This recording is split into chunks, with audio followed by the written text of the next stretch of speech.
Suspense.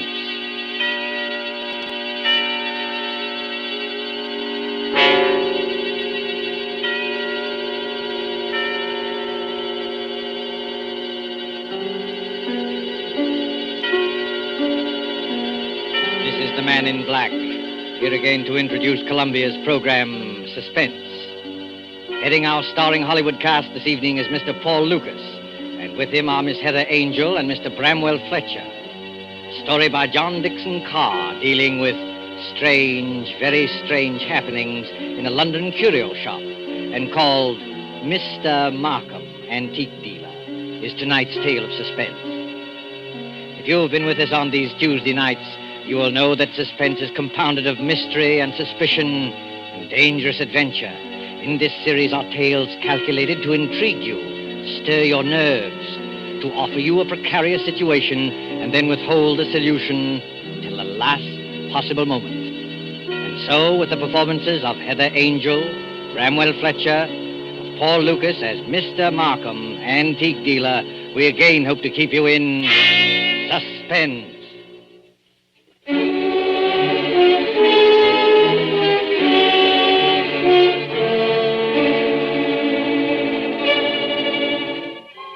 This is the story of a man who commits murder and gets away with it. Does the idea shock you? Do you believe that justice must always be done? But let's be honest with ourselves. You and I needn't be cynics to know that justice is very seldom done. Innocence flinches. Guilt is childlike and bland. Innocence is imposed upon. Guilt can encompass all things, even a successful murder. And I know this because I was the murderer, you say? Oh, no. Inquire at Scotland Yard. I was the victim. In Bond Street, not far from Piccadilly, there used to be an establishment, which in a less fashionable part of town would have been called a shop. On the windows, in letters as discreet as a visiting card, were the words, Charles Markham, Antique Dealer. Such a delightful fellow, Markham. Such a character. 30 years ago, yes, as long as that, this antique shop was a dingy place, despite deep carpets and crystal chandeliers. It rustled with the ticking of 100 clocks. It was shadowed by damascened armor and the loom of tall tapestries. And late one summer night, when the shutters were long closed on those windows, a four-wheeler drew up before the door in the gas-lit street.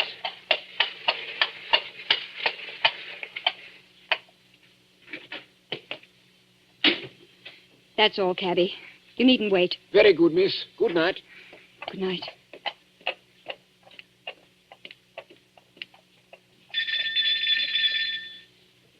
He must be here. He must be. I won't go back to that place. I'll kill myself first. Oh, look here, old man. You needn't be... Oh, I beg your pardon. And I beg yours.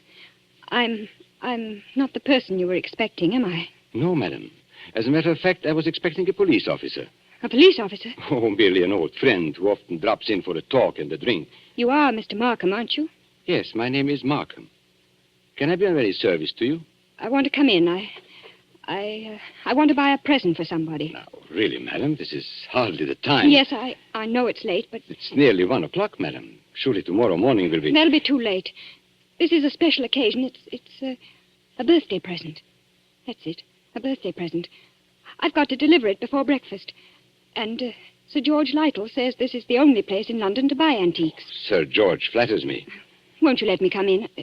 Just for 5 minutes. Well, under the circumstances, madam, I think it might be managed. Now, one moment while I put some lights on. No. Please. That one little light will be enough. But you won't be able to see anything. That doesn't matter. I'll trust to your judgment. Just as you like. This way, madam. What's that? That noise? Oh, you mean the clocks, madam? There are more than 100 clocks in this room. I'm very fond of them. Don't they get on your nerves? Ticking away together like a nightmare? Striking the hours together? They don't strike together, madam. When the hour approaches, you will hear a musical din that lasts for some time. Might I interest you perhaps in a clock? No. I hate them. Now, all the same, this grandfather clock might amuse you. What about it? Observe the signature. Johannes Carver, Londini, Facet A.D., 1752. You could see better, madam, if you raised that veil. I'll keep my veil down, thanks. Just as you please. But look at the clock. I open the glass face like this. Then I push the second hand forward like this, and... 1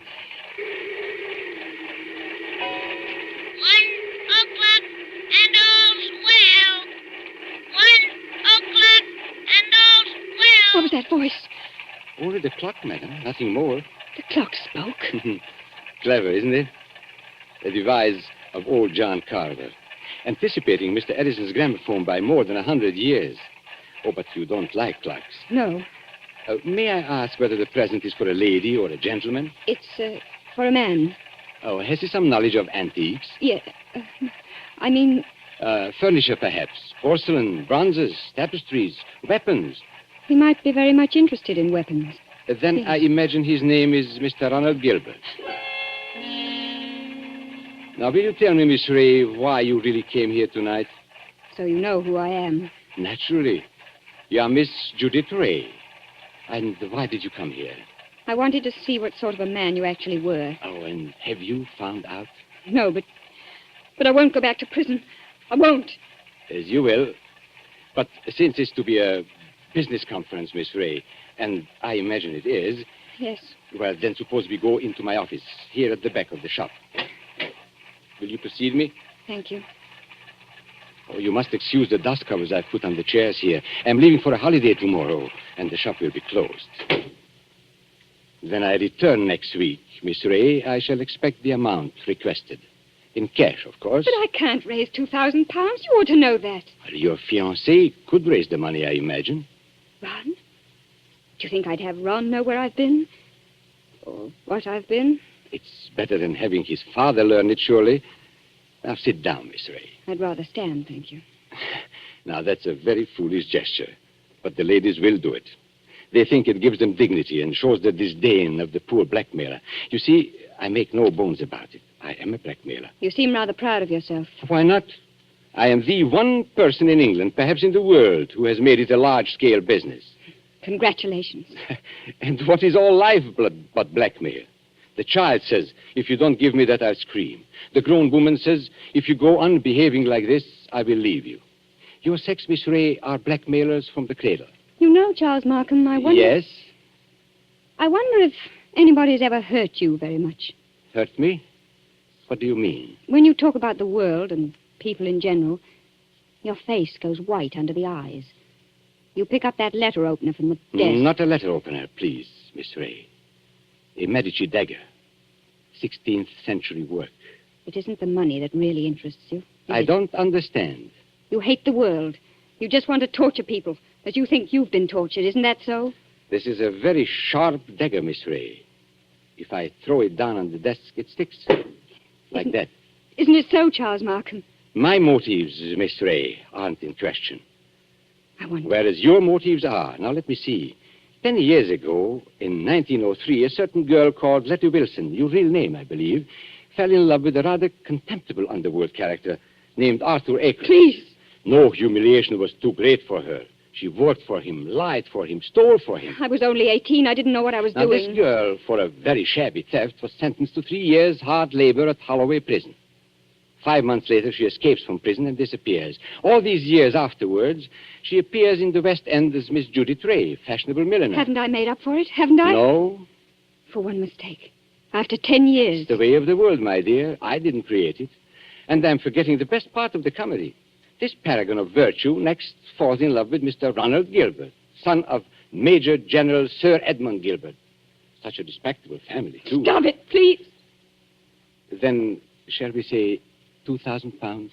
Suppose I did raise the money. I don't know how, but suppose I did raise it. Well, What guarantee would I have that you wouldn't ask for still more money? I probably shall ask for more money, Miss Ray. But that's my privilege as a blackmailer. Then I'm never going to be free of you. Is that it? Well, frankly, that's it. Unless I kill you, of course. What if I did kill you? People have threatened it before, but they haven't meant it. Maybe I mean it. Well, we can easily test you out. There's a sharp knife stuck in the desk in front of you. I'm going to get up and deliberately turn my back on you. Like this. Be careful, Charles Markham. As a student of human nature, I'm curious. How much will you risk to keep this secret? Have you the courage to kill and risk hanging? Yes, I think I have. What was that? Now, aren't you glad you held back at the last moment, Miss Ray? I said, what was that? That, my dear, was the front doorbell. Probably my friend, Inspector Ross, from Wigmore Street Police Station. Come in, old man. Come on in. Make yourself comfortable. I'll be with you in a moment. You wanted me to attack you, didn't you? No, I was merely curious. And in any case, Miss Ray, it would be useless to kill me. Useless? Why? Because I shouldn't die. Don't talk rot. Oh, it's quite true. A man in my position must take certain precautions. If you killed me, I should be back to haunt you within half an hour. And I don't happen to be joking. Come in. Now, look here, Markham. Good Lord, Judith. Ron! Mr. Ronald Gilbert, as I live. Ron! What are you doing here? He hasn't got anything against you, has he? Speak up, Mr. Gilbert. Have I? The fact is, Judith, I... Look at him, Miss Ray. See how he changes color and twists his mustache and altogether resembles a boy caught in his mother's gem cupboard. Perfect picture of a gentleman being a gentleman. Look here, Markham. I'm not very clever. You can always make a fool of me when you start talking, so let's stop talking. I've brought the money. What money? Oh, merely my fee for keeping quiet about you. So you went to Ron, too. You told him about it. Naturally. If possible, always sell your wares in 2 markets. How much money? Never mind, Judith. I hoped I could do this without your knowing. How much money? 3,000. It's all I could raise. Has he told you who I am and what I've been? Look here, Judith. Who the devil cares who you are or what you've been? I happen to be in love with you. Never mind. Let's get out of here. Ron, it's no good. He'll only come back for more money. I know that, but what else can we do? Nothing, I'm afraid. Well, what's that knife doing there, stuck in the desk? Nothing dangerous, I assure you. No? Merely a curio. I pick it up like this, I flip it down like this, and pick it up again. Miss Ray was very much interested in the dagger. Now, may I have that envelope with the money, please? There you are. Take it. Thank you. As I explained to Miss Ray, I'm leaving tomorrow for a holiday, hence the general disarray and the dust covers on the chairs. But before my departure, I'm glad we could settle this affair, as you would say, like gentlemen. Before we clear out of here, Markham, there's just one favor I'd like to ask. Well, of course, old man, ask away. This is your job, I suppose. You can't help being what you are, but never again, as long as you live... Well? Never even say the word gentleman. Be careful, Ron. Look at his face. Tell me, Mr. Gilbert, how much money is in this envelope? You heard what I said, 3,000 pounds. Then take it back, my friend. I find we can't strike a bargain after all. What do you mean? Just what I say. Here is your money. You will now oblige me, both you and Miss Ray, by leaving my shop. What are you going to do? Tomorrow morning, perhaps even tonight, I'm going to get in touch with the police, and I shall tell them where they can find Letty Wilson, alias Judith Ray. You can't do that, Markham. Oh, yes, he can.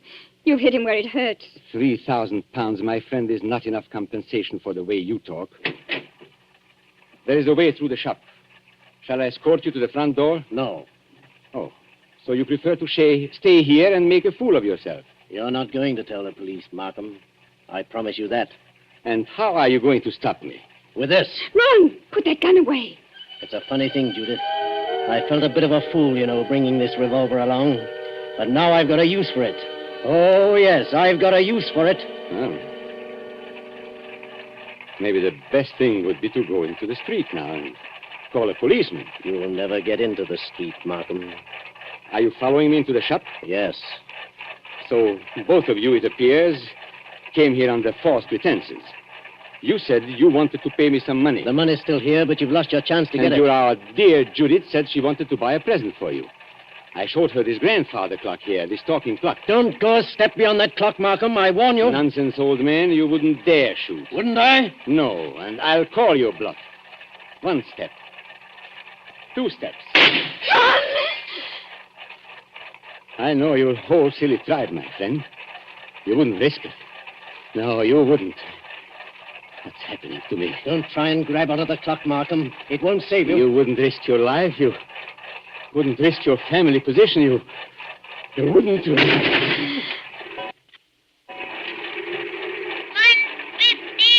and all's well. 1:15 and all's well. I had to do it, Judith. Don't you see? I had to do it. Did you... Is he... Oh, yes. Yes, he's done for. I tell you, I had to do it. Shh, keep your voice down. Why? That shot sounded like the crack of doom. I wonder if anybody in the street heard it. You mean the police? Yes, Ron. What in heaven's name are we going to do? Steady, steady. We'll find a way out. Maybe he's not dead, Ron. Go and look at him. He's dead, all right. Please, Ron. Go and look at him. Well? Shot through the heart. The bullet went clean through him and smashed the face of the grandfather clock. That's all I can see in this dim light. This isn't happening to us. It can't be I've happening. got to think, but it's hard to think. You see, Judith, I'm not in a rage any longer. I'm just numb and a little bit scared. You're not going to give yourself up. And have this whole thing made public? Not likely. Wait a minute. There may be a way out. What way? He said he was going for a holiday. Remember? Well, suppose he did. That gives us time. It means his absence won't be noticed. The shop will be closed. Nobody will come here for days. And certainly nobody will come here tonight. And... What's that? The police officer. I forgot the police officer. What police officer? A friend of Markham's. Inspector somebody or other from Wigmore Street. He's inspected here tonight. Then we're finished. No, Ronnie. We're not finished. He can't see anything out there. The shutters are down and the door's covered. Could you pick Markham up and carry him? Yes, I could. Why? There must be a back way out of the shop, probably in the office. Hurry, Ron. I don't like to touch him. Hurry, Ron, please. He's as heavy as a sack of meal. He seems to be looking straight at me. I know. Everything here seems to have eyes and move a little in the shadow. Didn't you see the expression in Markham's eyes just before you... No, I didn't. He seemed to be looking behind us, or beyond us. I don't know how to describe it. And he said something, too, that scared me. He said he couldn't die. He said... Close the door, quick. This police officer, Judith, he can't get into the shop, can he? Of course he can. The front door isn't locked. That's true. What's wrong with me, Judith? I came in there that way myself. And there's no time to lock the front door now. Our only hope is through the back way. I thought I'd seen a back door and... Ah, there it is. Just a minute. I've killed a man. That means I'm a murderer. A fraction of a second, one tick of a clock in there, and you change from an ordinary happy person into what I... Well, Judith, well? I'm sorry, Ron. The door's locked. Isn't there a key? No. Maybe in his pockets on a key ring. There isn't time, Ron. I think I heard the front door open. Our visitor's coming in. I've got it. The dust covers. What? Those white cloths that fit over the chairs. Look at them. What on earth are you talking about? We used to play a game when we were kids. Somebody sits in a big chair. You know, you fit the dust cover over him and nobody can tell he's sitting there. Don't you see, Judith? That's how we can hide Markham's body. It might work if there's time. There's got to be time. Take the big cover off that chair, the wing chair. All right. Maybe there's a chance. I'll fit him into it. Arms along the chair arms. Feet pushed back. Now, put the cover back again and pull it round down his feet. Don't let it touch his chest. The blood will show through. There, that's got it. You can't see anything now, can you? No, but, Ron. Well? What did you do with the gun? The gun? The gun you shot Markham with. Oh, well, Judith, I put it down on the floor when I picked up his body. Out in the other room? Yes, I'm afraid so. And it's too late now, Judith. The police are here. What are you going to say? I don't know. Trust your wits and try and brazen it out. Yes? Come in. Good evening, Miss Ray. And good evening, Mr. Gilbert. Charles Markham? You're Charles Markham? Correct, Miss Ray. But why should that surprise you? Why do you look as though you were seeing a ghost? Because we are seeing a ghost. If you're Charles Markham, whose body is... Judith, be careful. Body, Miss Ray. Did you say body? Miss Ray's upset. She doesn't know what she's talking about. If you killed me, I should be back to haunt you within half an hour. That's what he said. I tell you, Miss Ray isn't herself. She had bad news today. A relative of hers died. I've been trying to make her feel better. Indeed. Do you think it would make her feel better to bring her here? I don't understand. My dear sir, you are very welcome. But the situation is surely a little odd. I come in here and find you two looking as guilty as a pair of murderers in my private office in the middle of the night. There's nothing odd about that. I wanted to buy Judith something. 1 o'clock in the morning? Yes. Why not? Well, may I ask how you managed to get in? The front door was open. We just walked in. If you wish to buy something, why not stay in the showroom? Why come to my office? Well, hang it all. You don't think we wanted to steal anything, do you? Well, that thought did occur to me. You see, there was nobody else here. There's nobody here, Mr. Markham. Not a living soul. Then you didn't meet, by any chance, my brother? Your brother? Yes, my brother Robert. You couldn't have mistaken him if you had seen him. He looks so much like me that few people can tell us apart. So that's it. Poor Robert often deputizes for me. He's learned to act like me, think like me, and talk like me. But he doesn't like the work very much. Of course, you know what my work really is. Is this part of the game? Are you trying to play cat and mouse? Robert is an idealist. He thinks, poor fellow, that my profession is beneath contempt. But he acts the part and acts it well because I pay him. And I find it useful to have a double who will run risks for me. What have you done with his body? We haven't done anything with him. If you've killed Robert, my friend, you've committed a totally useless murder. You don't see him here, do you? No, but I see his handiwork. Meaning what? I've warned him many times about throwing a knife down on a polished desktop. Those scratches on the desk are fresh scratches. Of course, if you give me your word of honor that he's not here... Of course, he's not here. Well, in that case, all we can do is sit down and make ourselves comfortable.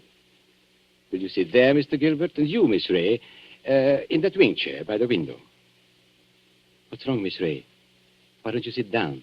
Because I prefer to stand, thank you. Then perhaps you won't mind if I sit in the wing chair. It's a very comfortable one. My brother always says... Don't sit down there for the love. Oh. So that's it. Yes, that's it. It is rather a thick chair. I press against the dust cover and blood comes through. I lift the bottom of the dust cover and... What's the use of going on with this? I killed him. You admit that? Yes, I admit it. But Judith had nothing to do with this. I swear she hadn't. My telephone, you notice, is against the wall. I shall have to turn my back to you when I ring. Ring? Where? Wigmore Street Police Station. Oh, no. Give him a chance. Please give him a chance. Hello? Hello, operator. I want Regent 0586. I won't let them take you on. I 0586. won't. It's no good, Judith. I killed a man. I meant to kill him. That's all there is to it. A very sensible attitude, my friend. And if the lady has any idea of flying at me with that knife, just notice what I've got here. A .32 revolver, one chamber fired, picked up off the floor in that room where... Hello? Hello, Wigmore Street Police For Station. the last time, Hello? Mr. Markham, won't you give him a chance? Be quiet, Miss Ray. May I speak to Inspector Ross, please? Inspector Ross speaking. Oh, isn't that Mr. Markham? Got it in one, Inspector. Charles Markham here. I understand you were going to drop in and see me tonight. Well, I intended to, Mr. Markham, but I'm afraid I can't make it now. Oh, why not? Anything wrong? Only a robbery in Davies Street, but it's likely to be a long job. Sorry I can't get there. Well, that's perfectly all right, Inspector, because actually I rang up to make sure you wouldn't come here tonight. You see, I've got a lot of work to do, and I'm leaving for Eastbourne early tomorrow morning. Let's make it some other time, shall we? Oh, glad to, Mr. Markham. No crimes being committed up your way, I suppose? No, Inspector. It's as quiet as the grave. I've never known a more peaceful night. Goodbye. Why did you do that?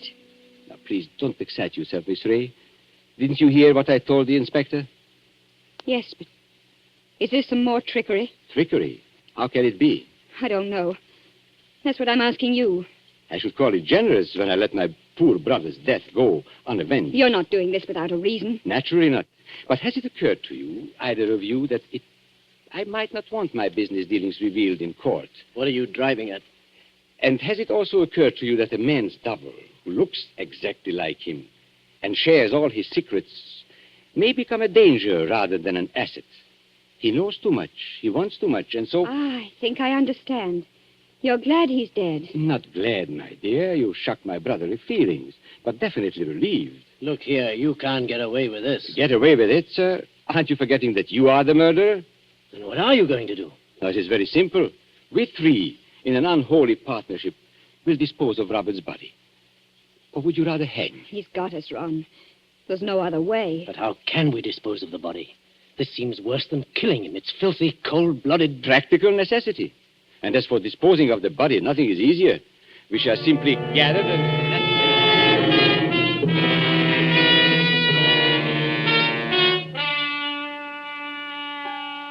And so, as I said before, this is the story of a man who commits murder and gets away with it.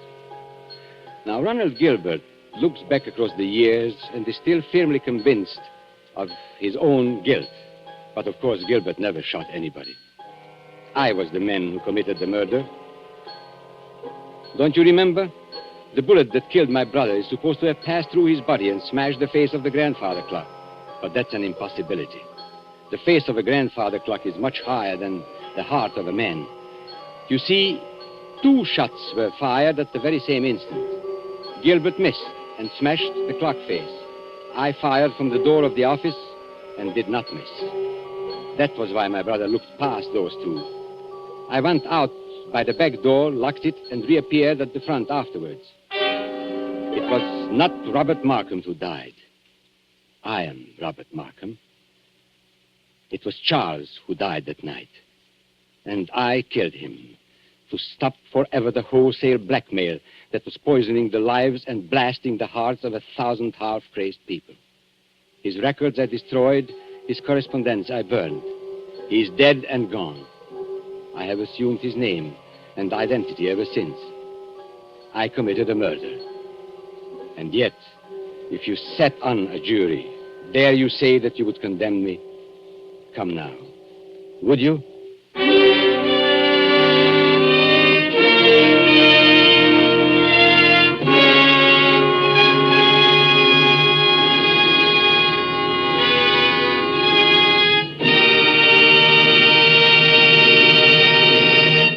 And so closes Mr. Markham, Antique Dealer, starring Paul Lucas with Heather Angel and Bramwell Fletcher.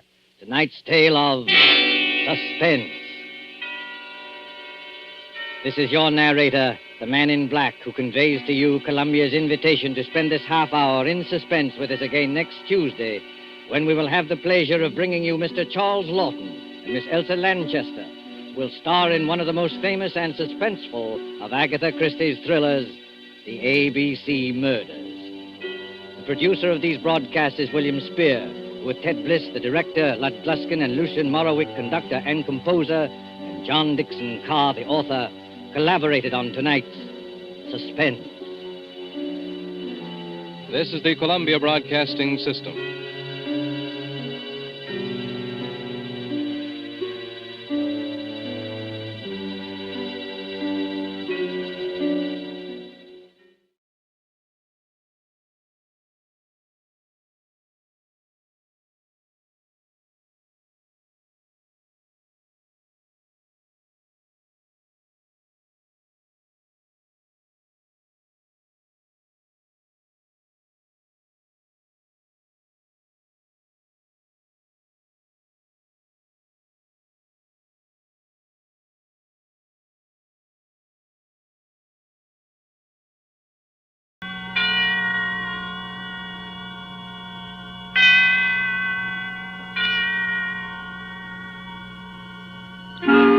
Suspense.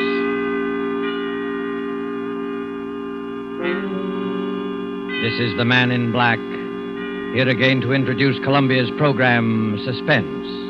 Our starring Hollywood cast of characters reads as follows for tonight. As Aunt Julie, one of those stark, severe, and terrifying women who is encountered ever so often along the grimmer outposts of the American countryside, Miss Agnes Moorhead. As Carol Linden, the girl who returned to a scene of childhood happiness and found terror living in the house, Miss Ellen Drew. As Paul, Carol's husband, who had his own ideas, as to the explanation of these strange events, Mr. Ted Reed. A first radio play by Larry Roman called Uncle Henry's Rosebush is tonight's tale of suspense. If you have been with us before, you will know that suspense is compounded of mystery and suspicion and dangerous adventure. In this series are tales calculated to intrigue, to stir your nerves, to offer you a precarious situation and then withhold the solution until the last possible moment. And so it is with Uncle Henry's Rosebush and the performances of Agnes Moorehead as Aunt Julie, Ellen Drew as Carol, and Ted Reed as Paul. We again hope to keep you in suspense.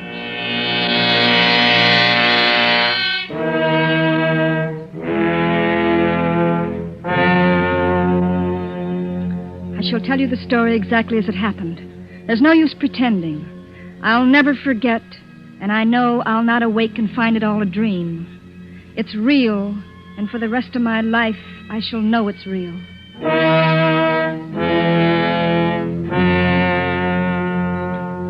Paul was to have his first vacation since we were married. I suggested we visit my Aunt Julie and Uncle Henry, who had a small farm upstate. They had always been very kind to me. When I was a child, I used to spend my summer vacations with them. They loved children. I've often wondered why they never had any of their own. Some time ago, I'd lost track of them. They had never seen Paul, and I was certain they'd like to. Paul said it would be fine. We'll surprise them, I thought. We were the ones who were surprised.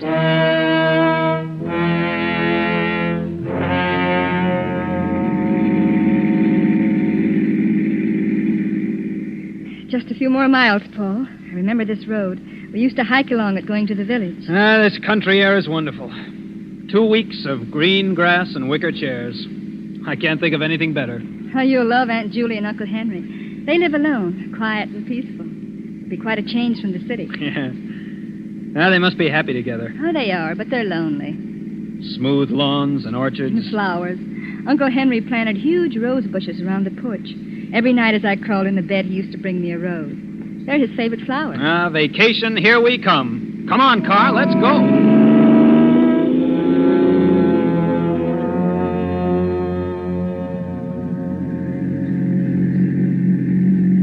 Just around the bend. Here we go.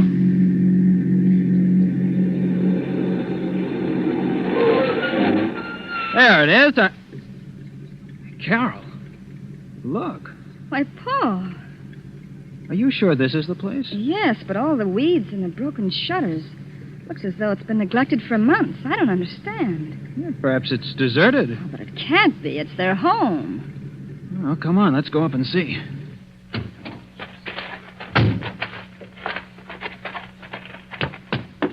The dirt on this porch must be an inch thick.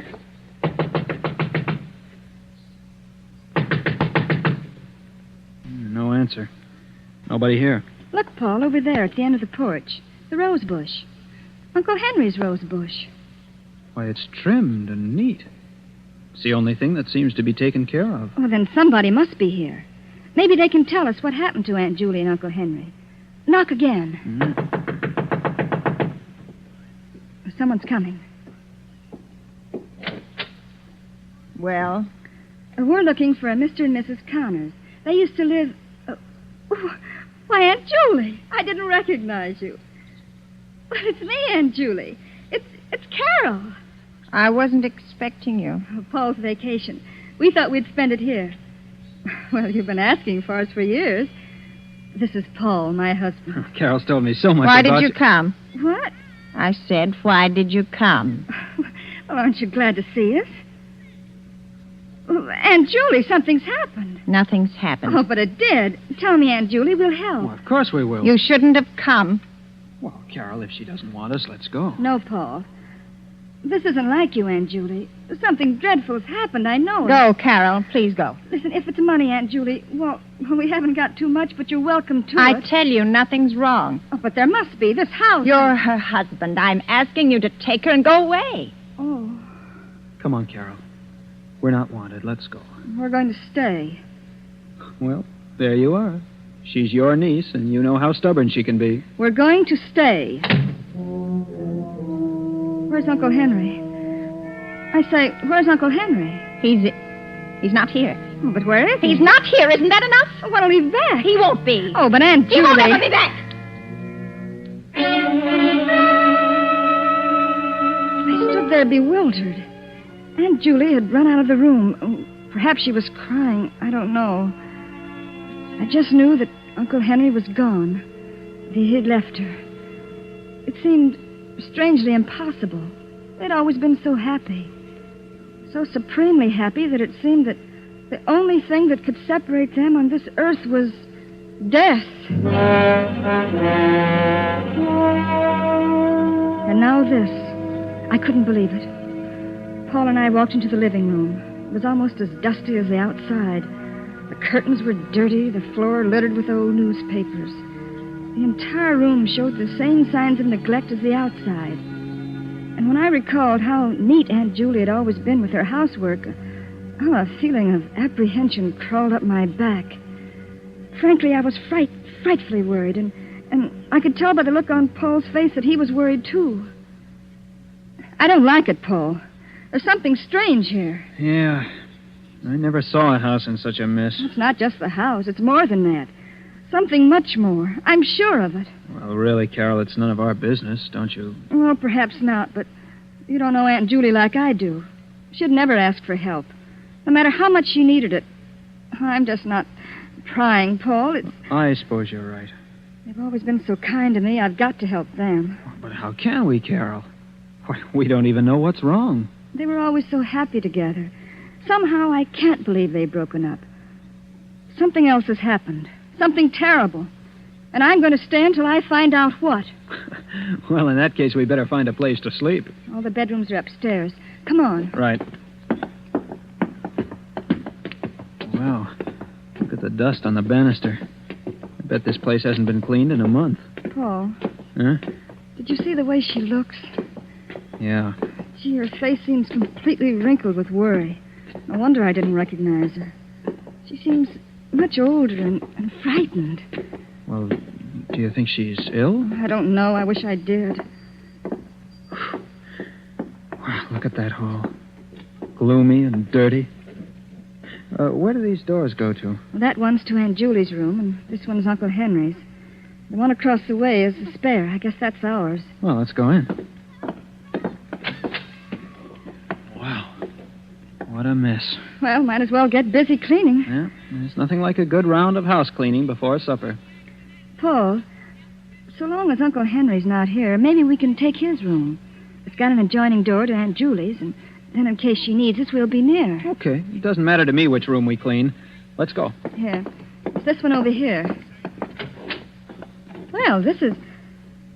Paul, look. It's all clean and neat. Well, I'll be darned. It's the only clean place in the whole house. I don't understand. Every room is inches in dirt, except this one. The outside is completely neglected. Except the rose bush. Uncle Henry's room and Uncle Henry's rose bush. I don't get it. Well, look, on the dresser there. Aunt Julie's picture and a pipe and tobacco. Why, that's Uncle Henry's favorite pipe.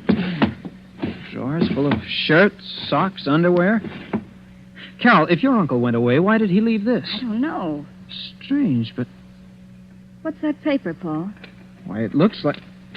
It is an insurance policy for $30,000 payable to your Aunt Julie in case Uncle Henry dies. Carol, What are this you is... two doing here? Aunt Julie, What are you doing here? Well, we thought that What's we that could... in your hand? An insurance... Give it to me. But And keep out of this room. Well, we didn't need any car.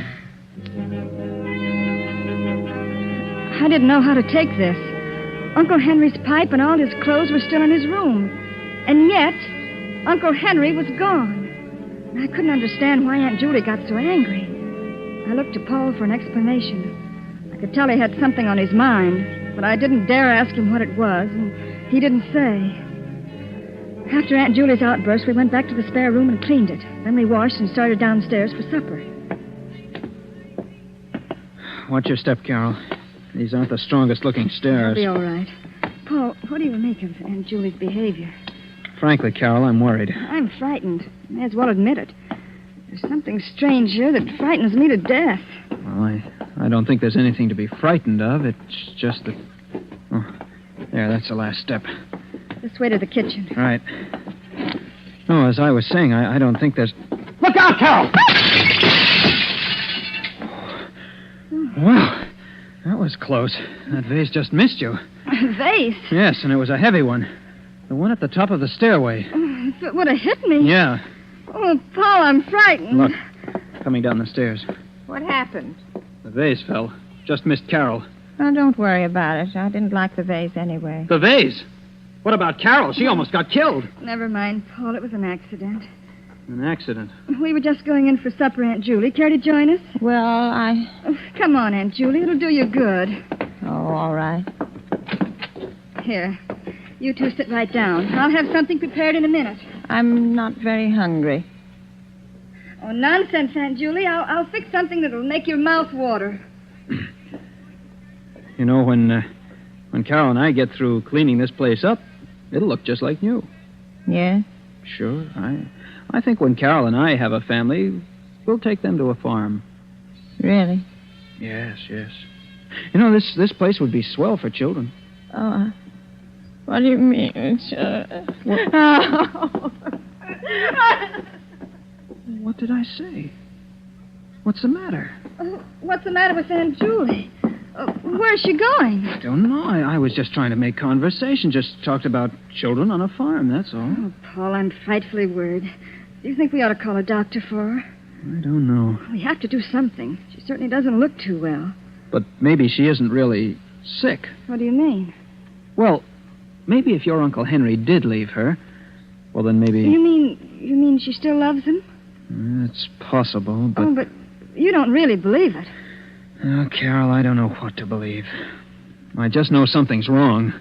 Uh-huh. I'm not hungry, Paul. Me either. Let's go for a walk. Maybe we can figure something out.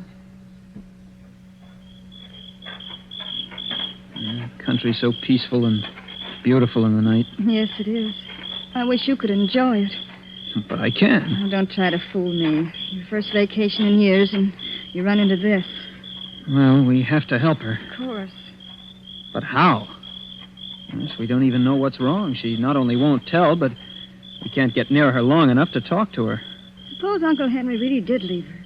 He may have gone off in a huff. That would account for the clothes being here. Well, perhaps. And suppose she still is in love with him. Well, that would account for... But even if that's so, could that make her feel so badly? Make her act like this? Not talking, neglecting everything? Everything except his room and his flowers. I don't know. A woman's love is a strange thing. If you left me, I don't know what I'd do. Well, if that is the case, the thing to do is to make her forget. That won't be easy. No, I don't imagine it would be. But suppose we take her to the city with us until she forgets. Well, we could ask her at least. Yeah, come on. Let's go find her. Oh. Hey, watch out. You almost fell. I tripped. I'm all right. Look, Paul. What? Look what I tripped over. It's a mound of freshly dug earth. Well, what's that for? Paul, it looks like a grave. Oh, don't be silly. Why, it's just a... Forget it. Come on, let's find Aunt Julie. Paul, that... Forget it. Say, what's that building over there? That's the barn. There used to be a swell old cow there with a bell around her neck and chickens and ducks and all sorts of pets. Yeah, this must have been a happy place. It was, but now... Paul, standing by the barn, it's Aunt Julie. Come on, let's ask her now. Aunt Julie! What you doing? Following me? How could you? Well, it was a nuisance.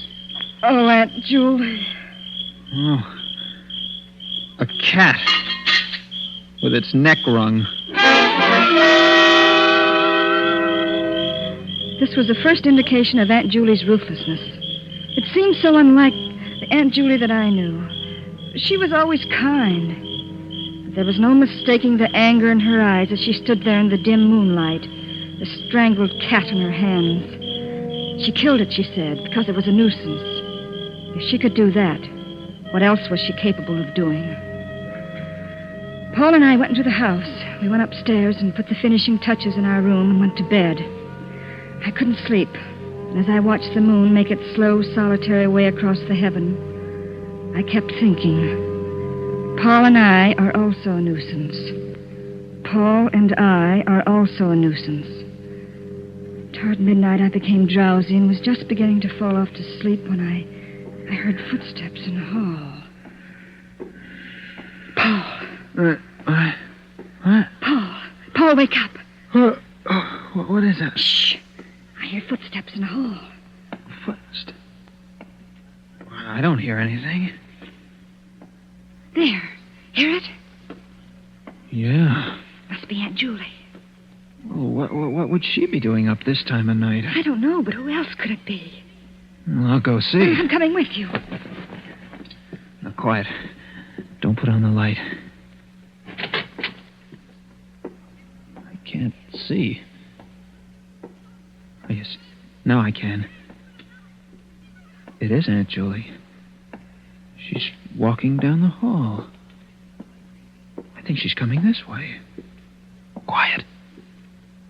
Shh. I think she's... What's she got in her hand? Looks like a scissors. Scissors? Yes.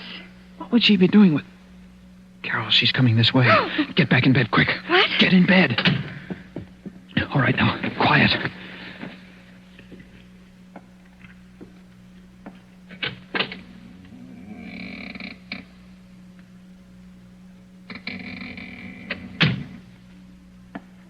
She went out. What? Yeah. She just looked in and left. Do you think she knew we were awake? I don't see how. Let's follow her. All right. Where's my other slipper? Ah, there. All right, come on. She's going downstairs. Come on, and be quiet. I think she's going outside. Let's go. Not so fast. Give her a chance to get out. There, she's out. Come on. Look, Paul. She's cutting a bunch of roses off the bush. She's taking them around to the back of the house. Come on. Here. Now get down behind this bush. Look! Paul! She's going over to that mound and placing the roses on it. Paul! Shh. But, Paul, it looks like... Quiet, Carol. She's kneeling beside it. Now she's getting up and coming back. Get down.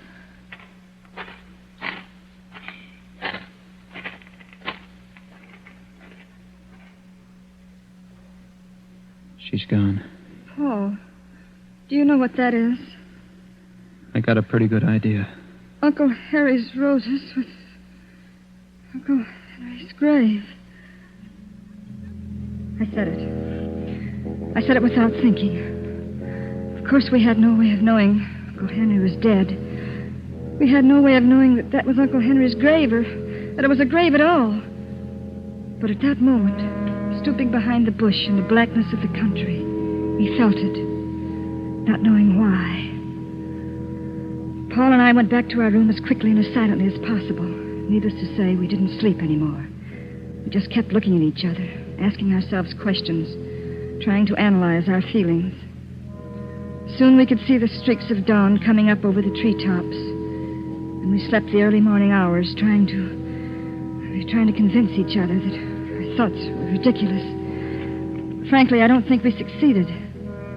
Finally, we decided not to mention it, to go on with the cleaning the next day as we'd planned, to make believe nothing had happened until we had proof. That day we spent cleaning, and all day Aunt Julie was nowhere to be seen. Yet I had a strange feeling that someone was watching our every move. Toward evening, Paul and I sat down for a bite to eat.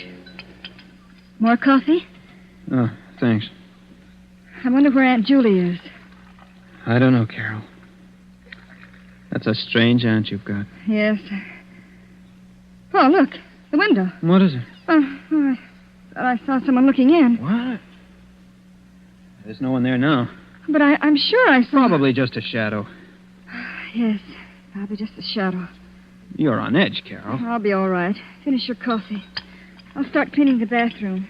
We'll both work on the kitchen. And I'll take care of the downstairs. All right. Paul, you look worried. Well, you know, this whole crazy business. Let's not talk about But putting roses on a I'm sorry, Carol. It's you I'm really worried about. If something should happen to you, I'll never forgive myself. Nothing will happen. I'll finish your coffee. I'll start cleaning the bathroom. Okay, Carol. I won't be long. Mm-hmm. Well, isn't too bad. There's the sink. Some hot water. There, that's it. A wash rag around the sink bowl.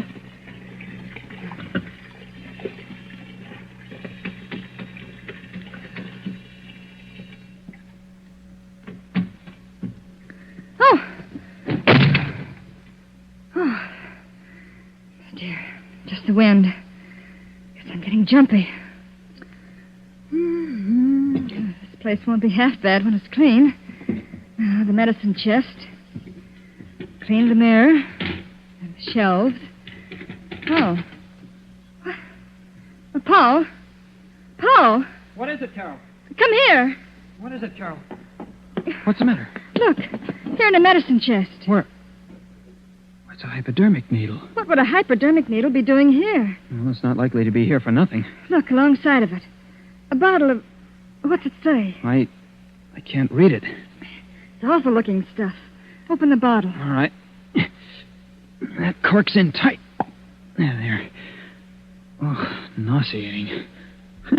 Stuff like that would kill a person. Paul, it's not a joke. I'm sorry, Carol. Do you really think Aunt Julie... I don't know. Oh, it can't be, Paul. It can't be. Maybe not, but we better find out. And quickly, Carol. There's one more thing to do. I'm going to see if that's really Uncle Henry's grave. I'm going to dig it up. Oh, Paul, you can't. Don't you see? I have to. If it is, we're in danger. Of course. I'm still not sure that falling vase was an accident. We have to find out about this business once and for all. Well, I'm coming with you. We walked out toward the back of the house. And through my mind flashed the succession of events. The neglected house, Aunt Julie's insistence that we leave, the roses, the grave, the insurance policy, and now the hypodermic needle and that infernal oil. All the evidence pointed to but one conclusion. I couldn't believe it, and yet there it was, motive and method. And now we were going outside to dig up the last remaining evidence. Well, this is it, Carol. Sure you want to watch? I won't stay in this house alone. And look at the beautiful roses around it. Hurry up, Paul. Let's get it over with. Okay. Here goes. I never thought I'd turn into a grave digger. This dirt isn't packed tight.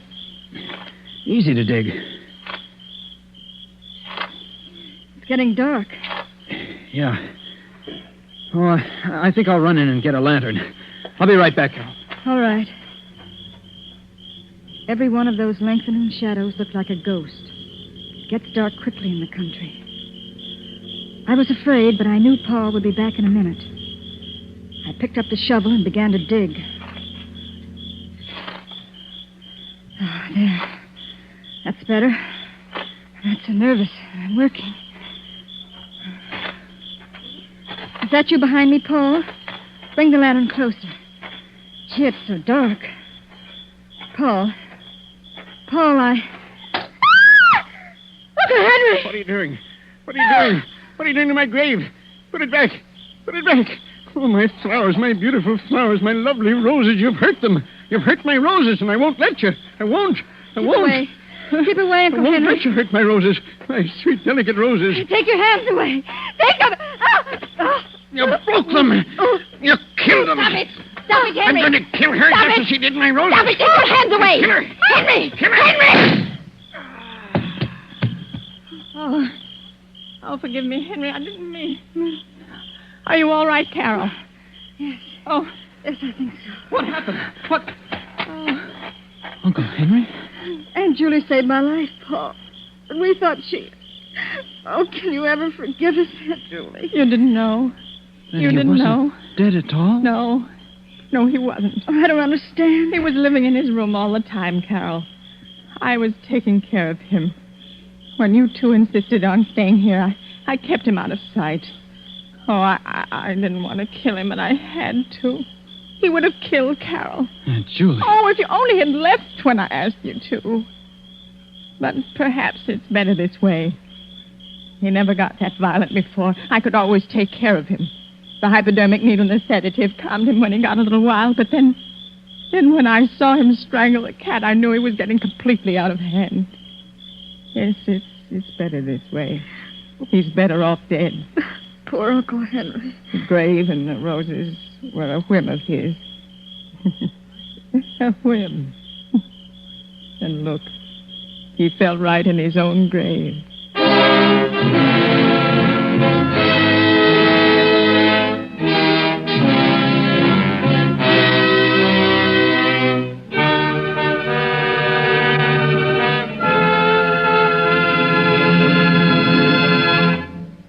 And so closes the story, Uncle Henry's Rosebush, starring Agnes Moorehead, Ellen Drew, and Ted Reed. Tonight's tale of suspense. This is your narrator, the Man in Black, who conveys to you Columbia's invitation to spend this half hour in suspense with us again next week, same time, when we will present another flowery bouquet of suspicion and terror and a homicidal maniac at large. Only this time, the roses will be white. The story will be The White Rose Murders by Cornell Woolrich, the tale of a killer who trademarked his crimes by leaving a white rose on the victim. Our star will be Maureen O'Hara. The producer of these broadcasts is William Spear, with Ted Bliss, the director, Bernard Herrmann and Lucien Mahowick, conductor and composer, and Larry Roman, the author, collaborated on tonight's Suspense.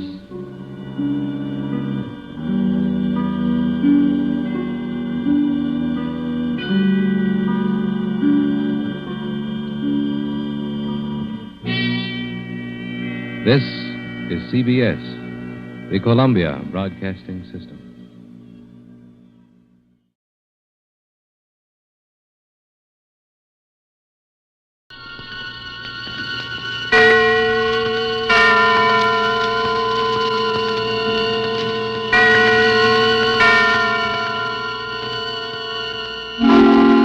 Suspense.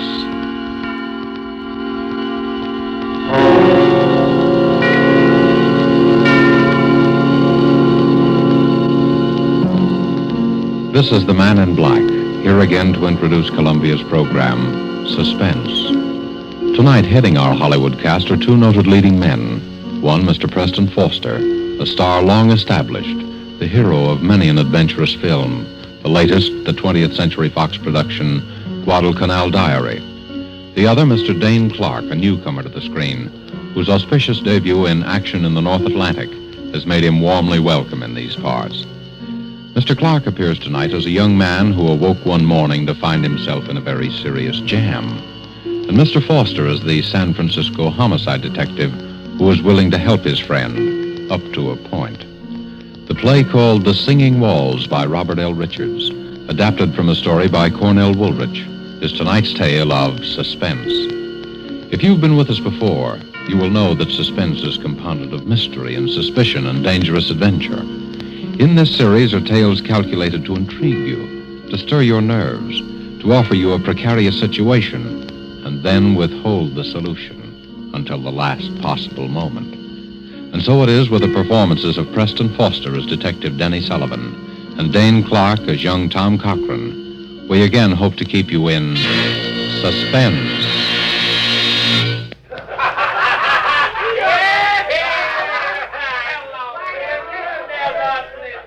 Have another. No, drink it all. There's lots more.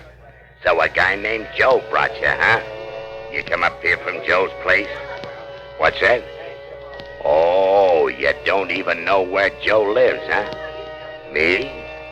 No, I don't know either. I never seen Joe before in my life. How you feeling now, kid, huh? Sure, have a little more. It's good for what ails you. Ah, that's nothing. You're all right. Sure, I know. Let's get out of here. I know a better place. Come on, I'll help you.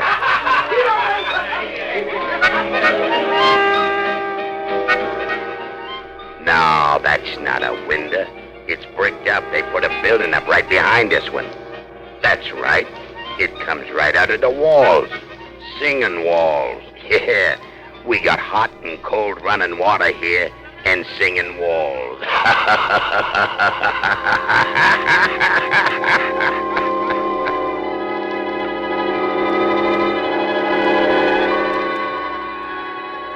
Have another. Sure. Bottoms up. That's the idea. Make yourself right at home. Hey, lie down. Lie down and take a little snooze. Sure. I'll be right back.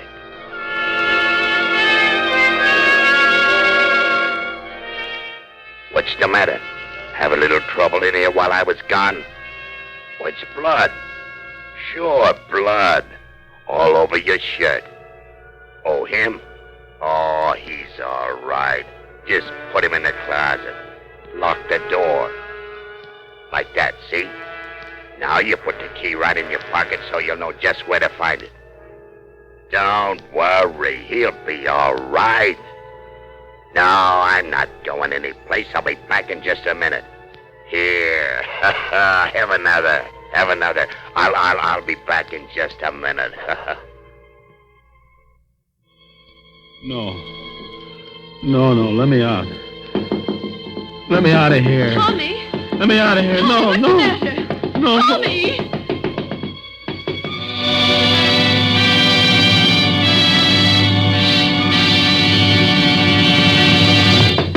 Tom! Tommy! Tommy, wake up! What? What is it? I've been knocking at your door the longest time. You were having a dream or something.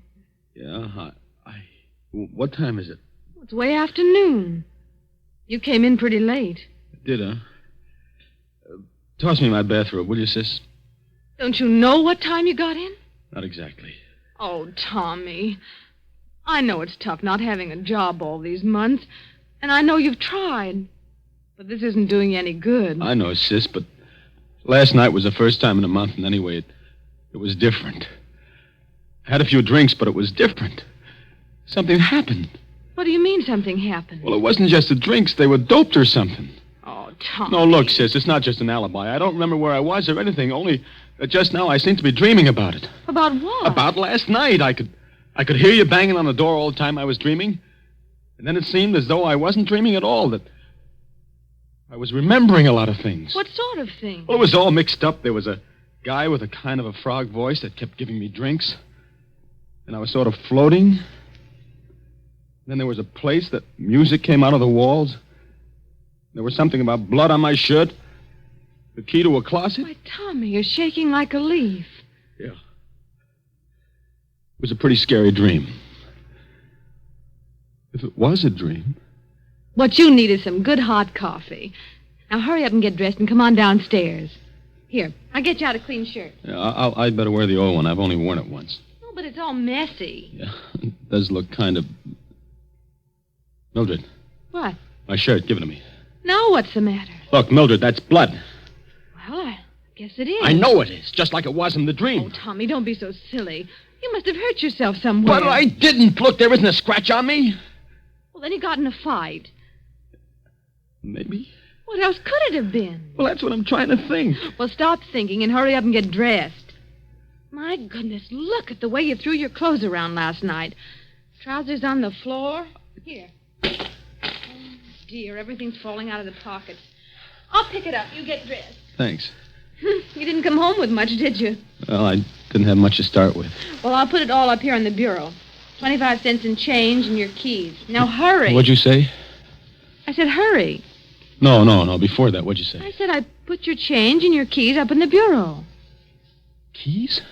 Yes. Mildred, I only have one key. Well, there are two there now. I know. Let me see them. Here. One's the key to the front door. Yeah, but the other one. Doesn't belong to any door in this house. It's the key to the closet. What closet? Last night it wasn't a dream. Tommy, what are you talking about? Mildred, you better call Denny right away. But he's on duty. I know, but get him over here right away. Tommy, what is it? Last night, I think I killed a man.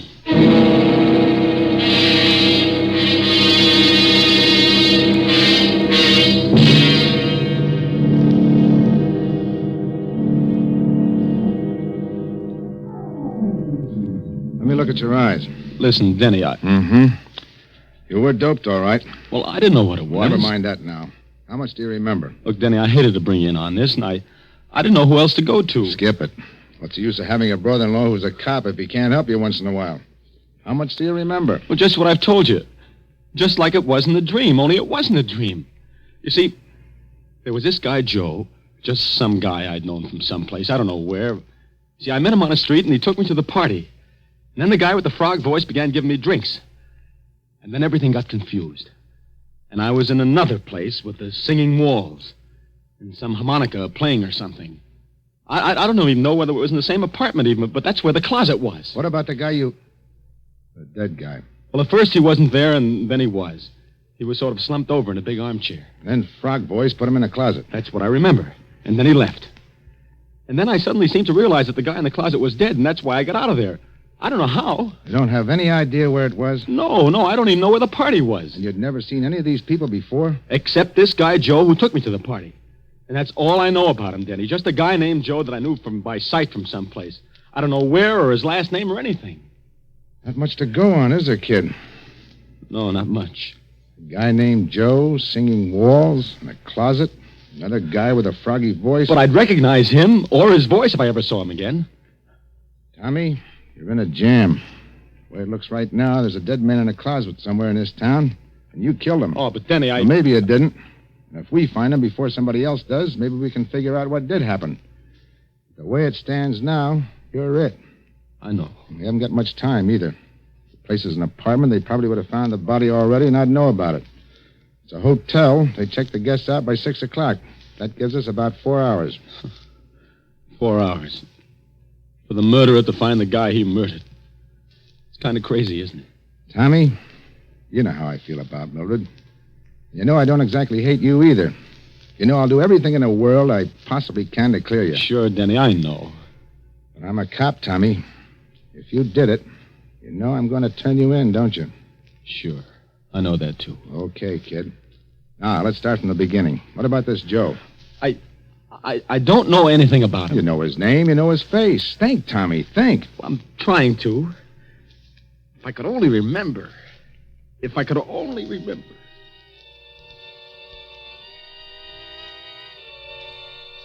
So a guy named Joe brought you, huh? You come up here from Joe's place? What's that? Oh, you don't even know where Joe lives, huh? Me? No, I don't know either. I never seen Joe before in my life.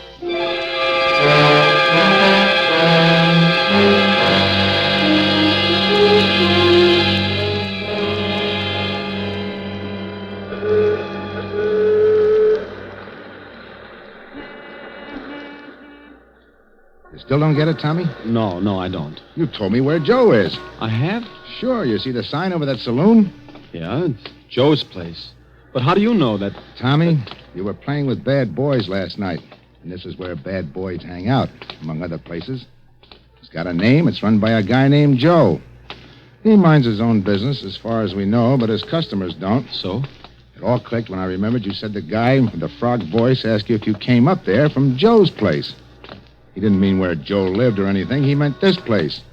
He thought maybe you were one of the boys. Yeah, but how did I ever meet this Joe? I've never been here in my life. He runs another joint, a respectable saloon. It's a sort of cover, about 3 blocks from our house, the town tavern.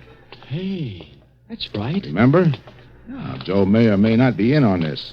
Frog Voice made a big play to you that he didn't know Joe. He'd never seen him before in his life. His customers always cover him. It's better for them that way. But if my hunch is right, Joe is going to be plenty surprised when he sees you walk in there. Me? Walk in there? Ah, don't worry. Just walk in and sit down at the bar. If you're not out in a couple of minutes, I'll know you recognize the guy and we're on the right track. I'll come in as though I didn't see you and go into the phone booth. And then what? Then we'll see. Okay, kid? Okay. Oh, one thing. Yeah? If he offers you a drink on the house, take it. Sure. Well, here goes.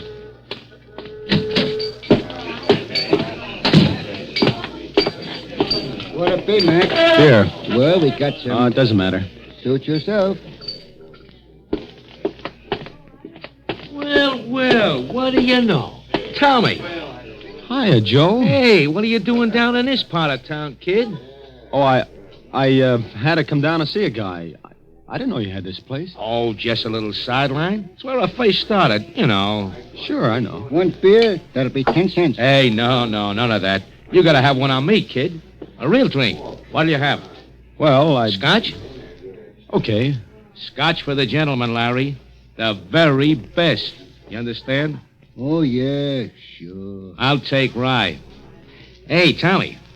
There was some party last night, huh? Yeah. Hey, where'd you disappear to? I was looking all over for you. You know, that's a funny thing. I don't even remember. I get it. Well, a guy has to cut loose once in a while, huh? Yeah. One Scotch, the very best. And one rye. Well, here's to you. Wait a minute. Hey, who are you? This is my brother-in-law.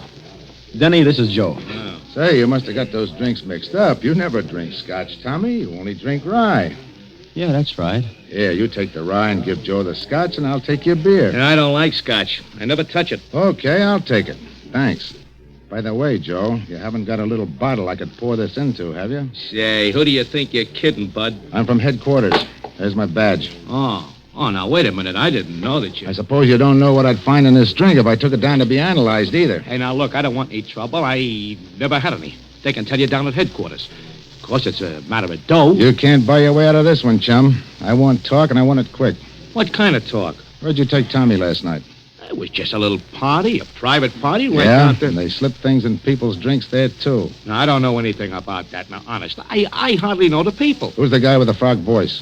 Voice? I don't know any guy with a frog voice. Now, look, I told you I don't want any trouble. They can tell you that down at headquarters. Listen, there's a narcotics rap in this for somebody, and it could be you. Where was the party? Courtney Square West, number 75. Some people named Sorrell. Come on, Tommy. You're coming too, Joe, just in case.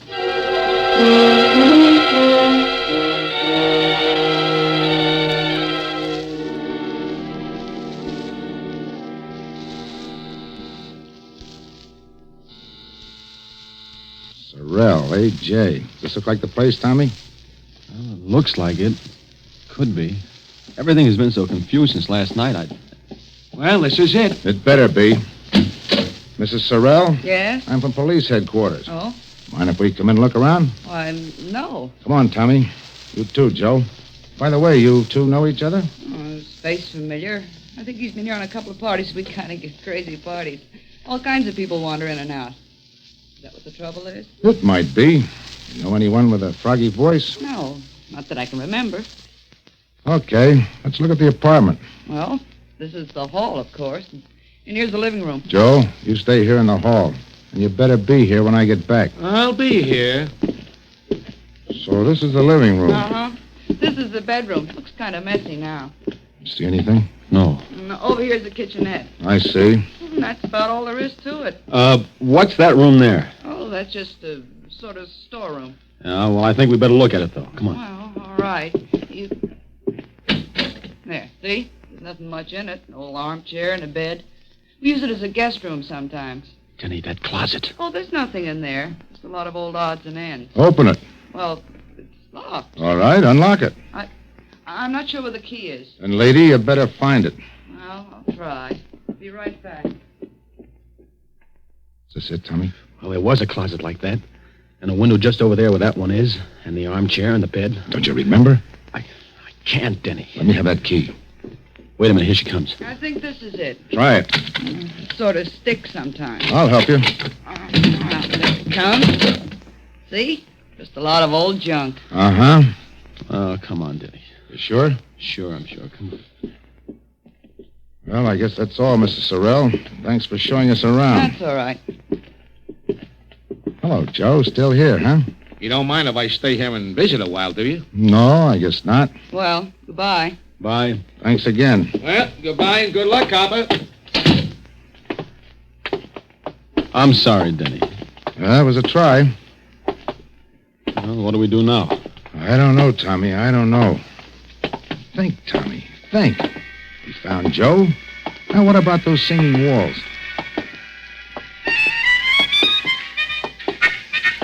No, that's no window. That's right. It comes right out of the walls. We got hot and cold running water here and singing walls.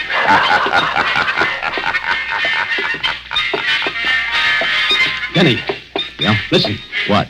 That's it. The singing walls, the music I heard last night. You sure? Sure. I remember the piece, the harmonica and everything. It's coming from right around here someplace. Denny, it's coming from their apartment, the one we just left, Sorrell's. Well, come on. This must be the place, Tommy. The closet, now the music. They must have been pulling a fast one on us. Well? All right, quit stalling. Come on, Tommy. Stalling? You heard me. You two brushed us off pretty slick, didn't you? Hey, now listen, I told you I don't know anything about this, but if you... Where's the music coming from? Well, from the radio. The radio? Yes, I turned it on in the kitchen just now when I started to fix dinner. It's a little portable. Here, see? Okay. I don't get it. What did you mean by... Skip it. Well, Tommy, here we go again. I don't care. That was the music I heard. And that's the same number, and it sounds like the same band. Hey, wait a minute. Now what? Where's your phone? On the desk. Tommy, look and see what station that's coming over. All right. WBTA. It's a local station. Thanks. Hello? Operator? Get me station WBTA. A radio station. I don't know what the number is. Just get it. This is a police call. Thanks. May be wrong, Tommy, but I got a hunch. Hello? WBTA? What's that band you've got on now? I don't care if it's an electrical transcription or a Mickey Mouse cartoon. What's the guy's name? What? Turn off that radio. Now, what was that guy's name? Yeah. Mm-hmm. Well, where can we get a hold of this guy? Where does he hang out? I see. 5 nights a week, huh? That include tonight? Thanks. He's a small-time band leader, Tom. Harmonica Hal and his Harmoneers, he calls himself, and he plays at a place called the Silver Slipper out in the concourse. Come on. Coming. You better get on that phone, Joe. You dumb, you would have to turn on that radio.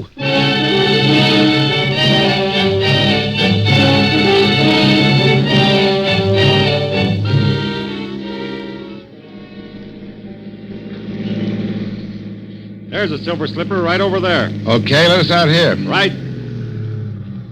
Here you are. Thank you, sir.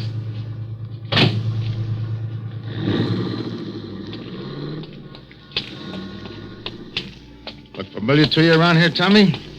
No. Oh, I'm afraid it's a bum steer, Denny. Look, kid, here's the way I figure this music deal. You may have heard a recording of this band the way you did a little while ago, but there's a good chance you actually heard the guy himself. You know what time it was when you heard it? Well, it was just night. That's all I know. All right. They don't make recordings often of unknown bands, and this Silver Slipper isn't on the air. So maybe you were out here someplace and heard the band itself. Maybe. I know it's kind of a long shot, kid, but right now it's the best we got. Let's case the joint. Okay. Don't look like there were any rooms with closets in a Silver Slipper. Say, what about that crummy-looking hotel next to it? Yeah, I was just thinking. If you were in a room in a closet and all that, and you really did hear this band, that hotel's the only place you could have been. Oh, I wish I could remember something. The shape you were in, you probably signed your own name, too. Come on. By the way, what time you got? 10 to 6. 10 to 6. Deadline's pretty close, kid. Yeah. This better be right. What a dump. If I could only remember. Well, there's the clerk. We'll see. Say, you got a guy named Tom Cochran here? Tom Cochran? I don't know. It's all right. We're friends of his. Let's see. When did he register? Last night? Sure, here it is. Tom Cochran and Ben Doyle, room 209. I don't think they're in, though. No? No. I've been ringing them to see if they were going to check out by 6. I was just going to send somebody up. Well, they were out at a big party last night. Probably haven't pulled themselves together yet. As a matter of fact, that's why we came to see him. Should I ring again? No, we'll sort of surprise them. Okay, right up those stairs. But they got to be out by 6 or pay for another night. We'll take care of that. Let's go, Tom. Denny, did you see that handwriting on the register? Yeah. It was mine, all right. This is it, Tommy. One way or another. Yeah. Here's 209. Don't put your hand on that doorknob. Oh, fingerprints. Use your handkerchief. It's locked. I got some keys. It's an easy lock. Here we go, kid. Denny, this is it. Close that door. Yeah. There's a closet. Give me the key. Here, you better hold my gun on that door just in case. All right. Denny, look out! He was just falling. He's dead. Oh, gee, this is awful. You remember now? Yeah. But I can't put it together. Let's have a look. Oh. Stabbed. Here's his driver's license. Benjamin Doyle. Give me it. Hello? Oh, yeah, we found him, all right. No, they're going to keep the room for another night. No. There's not a thing we want. We're in for it now, kid. Daddy, look on the floor over there. Clasp knife, covered with blood. That's what did it, all right? Yeah. Hey. Yeah, I know. It's mine. Tommy, why didn't you tell me? Honest, Denny, I didn't even know I'd lost it until I just saw it there now. Fingerprints all over it. It's clear as though they'd been made in sealing wax. Right-handed, aren't you, Tommy? Yeah, right-handed. Let me see your right hand. Doesn't take an expert to read these. Those prints are yours, all right, kid. Yeah, I guess they are. And you still don't remember? Honest, Denny, I don't. Can you think of any other explanation? No, there's the guy with the frog voice, but I must have just dreamed him up. I don't know. Well, kid, I guess this is it. You did all you could, Denny. Don't feel bad. You can plead insanity or something. Maybe we can prove you were doped. Maybe.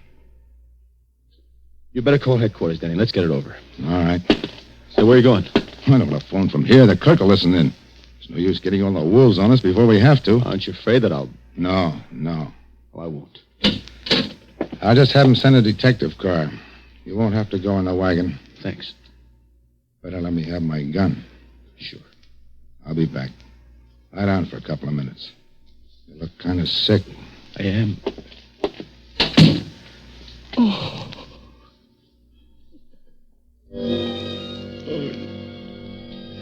That's the idea. Take a little snooze. I won't be gone long. Get a little sleep. Do you good. I'll be right back. Have a little trouble in here? Blood. Sure, blood. All over your shirt. Oh, he's all right. Put him in the closet. Lock the door. Key right in your pocket. I'm not going anyplace. Back in just a minute. Sure, I'll be right back. Be right back.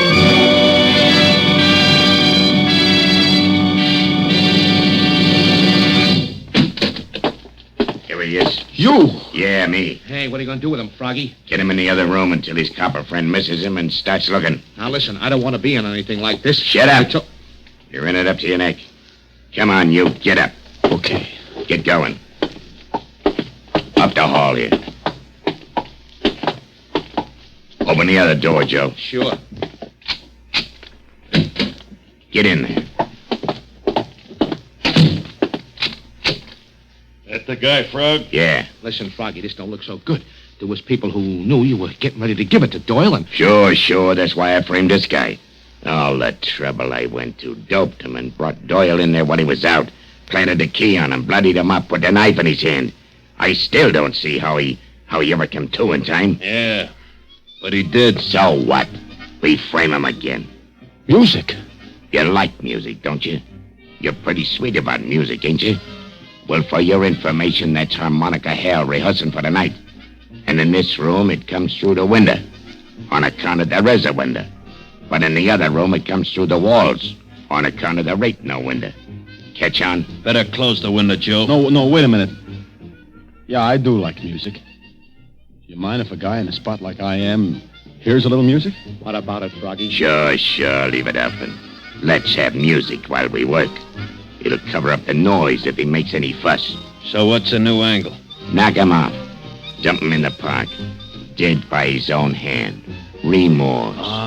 We leave the gun beside him and plant some of Doyle's stuff on him. Yeah, I got it. All right, get going. Tie him up. Right. Yeah. Put a handkerchief in his mouth. Yeah. Put a cord around him. He's drunk, see?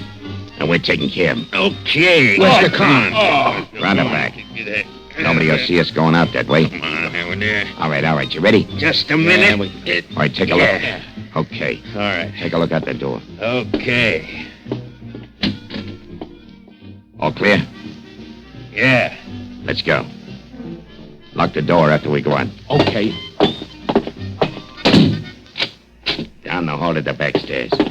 Hey, what the... All right, drop those guns and cover him, you guys. I got him. What is this? You'll find out, Graziani. Get that gag out of the guy's mouth and untie him, Mike. Sure. Denny, I heard the music. I hoped you would. I asked him to leave the window open. I heard the conversation, too. Enough. Okay, boys, take him down. All right, come on, come on.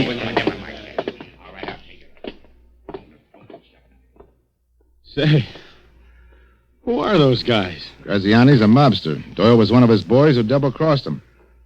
How you feeling? Okay, I guess. Hey, that was kind of close. Yeah, all the way around. Yeah. Look, kid, Skip it, Denny. I'm sorry, Tommy. Honest. I thought you did it. Denny, until just now, so did I.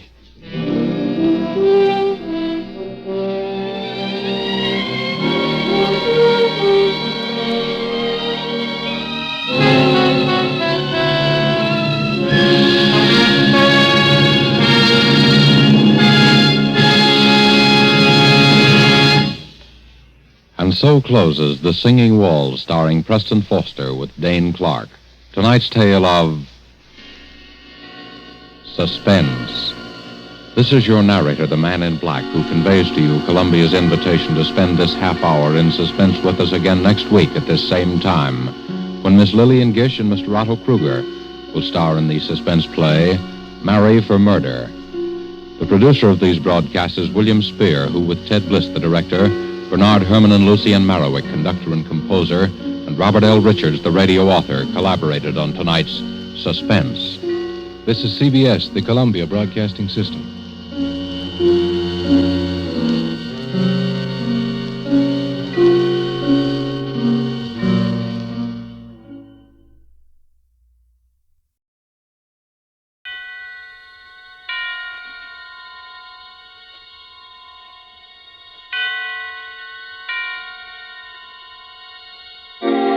Suspense.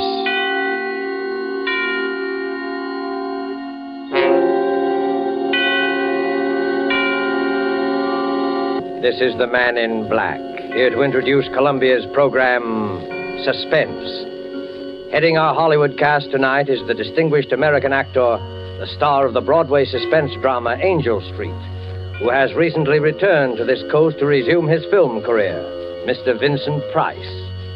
Tonight's suspense play, which presents Mr. Price, and which is produced and directed by William Spear, relates an episode of recent years in the unfriendly Nazi capital of Berlin.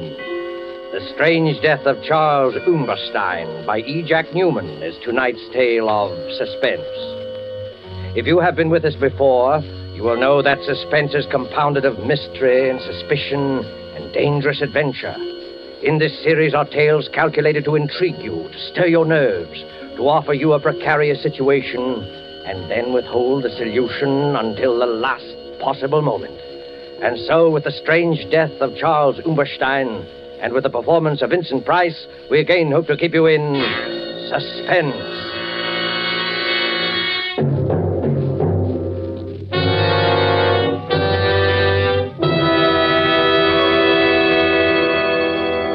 I was infuriated to think I had been trapped.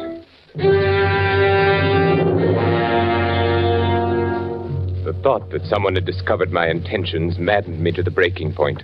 Nothing had slipped. Everything had run smoothly as I had planned. No evidence, not the slightest trace, nothing. And yet, I was trapped. Trapped? But why? How? Let me see. Papers in my briefcase, train ticket, information forwarded safely to my office. And he knew. How? But he did know. I stood quietly in my room, watching him, watching me, waiting for me, standing by the lamppost beneath my window, knowing he had trapped me, waiting for me.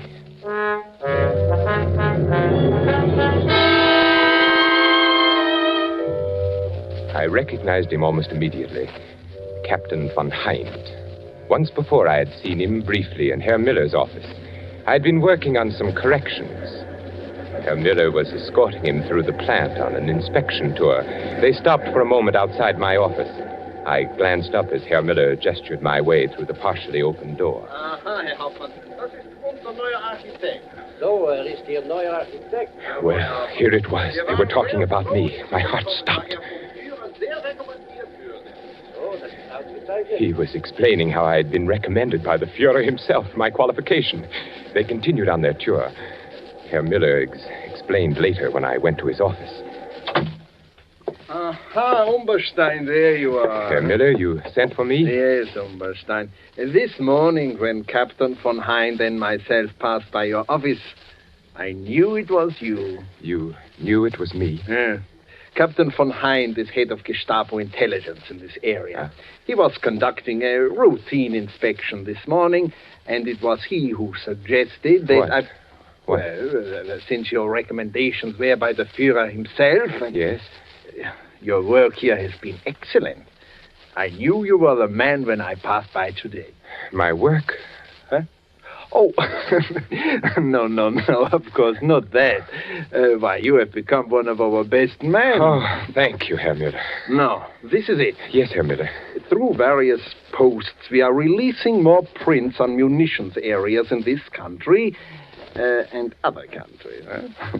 You are to be in complete charge of their release from the vault. I understand, Herr Miller. As a citizen of the Reich, I am greatly honored that I have been given such an opportunity. An opportunity to show your loyalty. An honor. I will give you the combinations. You will see that no other person enters the vault. Of course, Herr Miller. One moment, Umberstein. Yes? I think I should tell you that a few months ago, in one of the neighboring plants, the Gestapo apprehended a spy. Yes? He was working for an enemy espionage service, found in possession of certain vital documents which he had access to in his work. And what did they learn from him? Well, many things. He was reluctant to speak at first, but it's difficult to hold out indefinitely. Well, he finally gave them enough information to locate other agents who had filtered in. It was well he was detected. Oh, yes. The Gestapo is still on the alert for some of his co-workers, still expected to arrive. Of course, they are ignorant of his confession and his fate. So, Herr Umberstein, I must warn you to take all the necessary steps against the possibility of espionage. We cannot be too careful. I shall be careful. In you, Umberstein, is exemplified the efficiency of the Third Reich.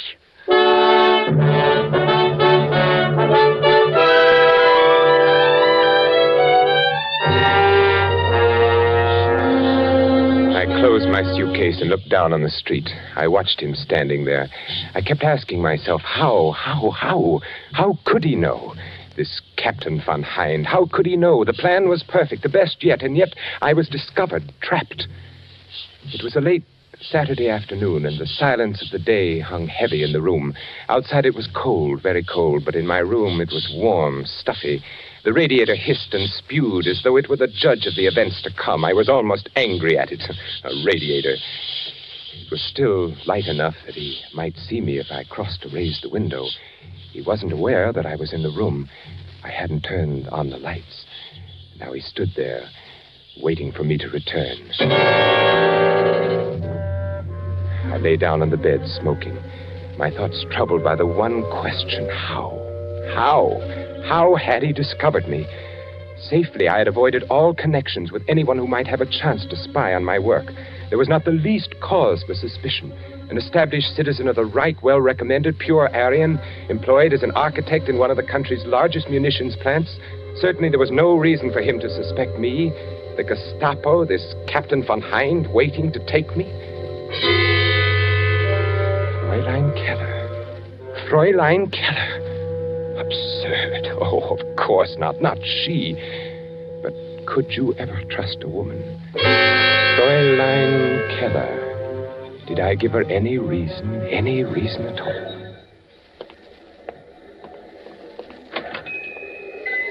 Good morning, Fräulein. Oh, good morning. My name is Charles Umberstein, and I am to be at the munitions factory near here. I wish to take a room. Oh? One facing the outer street, Fräulein, if you can accommodate me. Oh, I think so. We have one. It is on the second floor, overlooks the street corner. Oh, fine. I'm glad. It looks comfortable here, small and comfortable. Oh, yes, you will like it, I'm sure. I am the owner and manager here. Fräulein. Sign here, please. Yes, of course. There you are. Thank you. Otto, would you show Herr Umberstein to his room?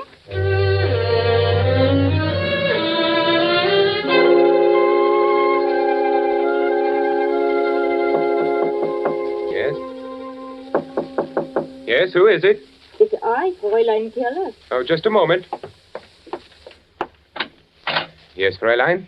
I have brought you some extra blankets. Oh. You may be cold. Oh, that's very thoughtful of you, Fräulein. And Herr Umberstein, down the street, a little cafe. You may find nice meals and a little music, too. Oh, wonderful. I am indebted to you, Fräulein. Oh, but you are my charge. I look after my guests. It is my job. Oh, that is most kind, Fräulein.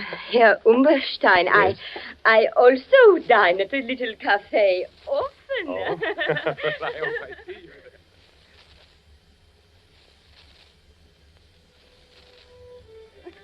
Here's to you, Fräulein, for your wonderful hospitality. Oh, to you, Herr Umberstein. Fräulein, it's growing late. I must be off. I have a great many things to do tomorrow. Oh, and so do I. Oh, it has been a wonderful evening. Wonderful. Yes, wonderful. Here's your coat.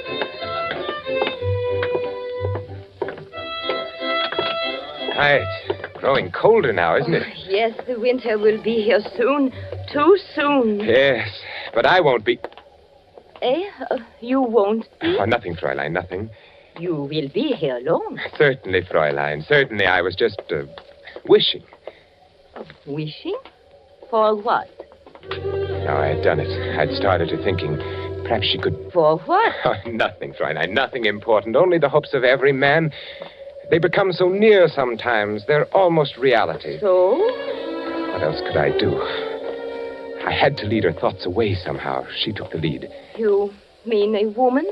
Yes. Yes, Fräulein. You. Oh, but we have known each other for such a short time.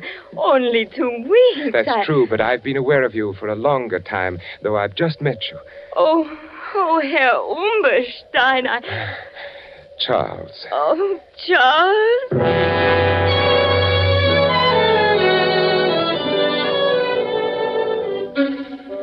At first I was uneasy about the whole affair.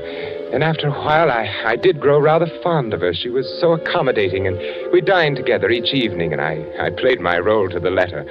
Never once did she mention my work. Oh. Fräulein Keller, what are you doing in my room? Well, I was... You've been looking through my papers. Why? I was looking for something. But what right have you? What are you looking for? I was looking for a letter. A letter? What letter? One that you haven't got. I thought perhaps you might have it. Now, out with it. A letter from a woman. Very well, Charles, if you must know, I suspect you have been filled to me. She was actually looking for a letter from some woman. Any woman. She didn't trust me. She didn't trust her Charles.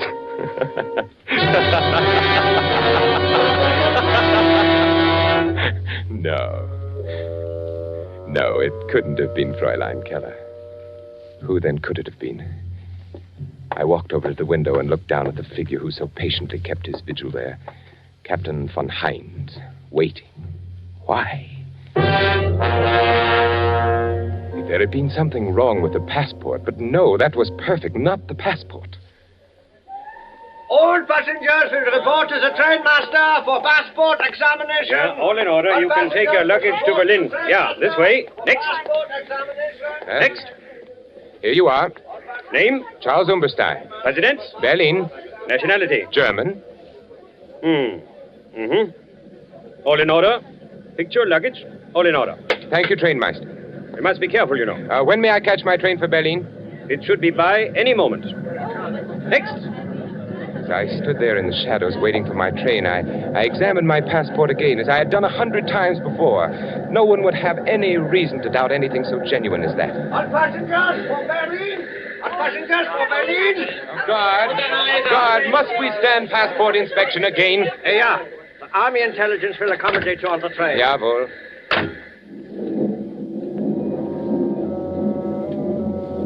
At 3 stops, my passport was inspected. A good test?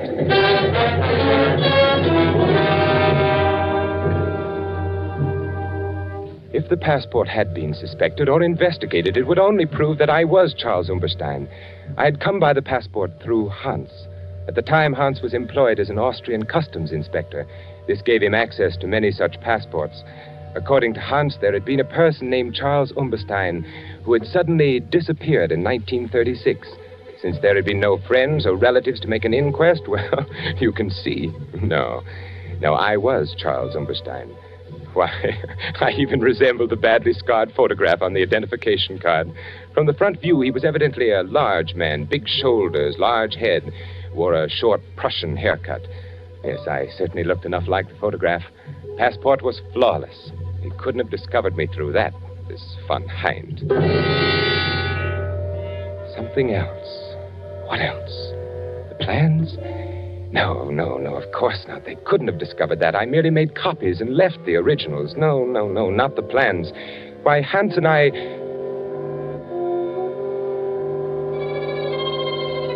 Hans. Oh, no, not Hans. Never. We'd worked so well together. Oh, no, not Hans. A strange, silent boy, perhaps, but surely... That night in 1936, when he gave me the passport, he was our man in Austria, but strange things happen even to the most loyal. All set, Charles. Then I will not see you again, Hans. Until I arrive, eh? I will be attached to an Army Ordnance division in the city. You will receive additional information on the first day of each month. From you? Yes. There's a hotel not far from the factory. Here is the address. Fräulein Keller runs this hotel. Now, on the second floor in one corner sits a mahogany table. On it are a set of silver candlesticks. 4 of them. Beneath the candlestick nearest the right, you may find your information on the first day of each month. It will be written in code? Naturally. Be very careful when you pick it up. I see. And make no effort to contact me in any other way. And can I leave anything I might learn in the same place? Is it safe? Yes. Now, remember, sooner or later we are bound to be introduced, you and I. My duties with the Ordnance Division will, of course... So near and yet so far kind of thing, eh? Yeah, very far. Once inside the city, I'm Oberleutnant Hans Neumann of Army Ordnance, understand? And I am Herr Charles Umberstein, architect. Right. Well, time grows short. I must go. Everything checked. Your passport? Perfect. I even resemble the photograph. Look, Hans, don't you think so? Yes, not bad. Very considerate of Umberstein to have looked this way. Tickets? Right here, through to Berlin. I report to Franz Miller in the munitions factory, produce my credentials. He's been expecting me. I haggle a little about the salary, then I accept. At first opportunity, become acquainted with MB plans. And I will see that you are highly recommended from a reliable source. Just as a matter of curiosity, Hans, who will recommend me? Oh, you needn't worry, Herr Umberstein. It'll be good, I assure you. Then goodbye, Hans. Oberleutnant Neumann, if you please. Oberleutnant Hans Neumann. Well, then, my Herr Charles Umberstein, auf Wiedersehen. Wiedersehen. Heil Hitler. Heil Hitler.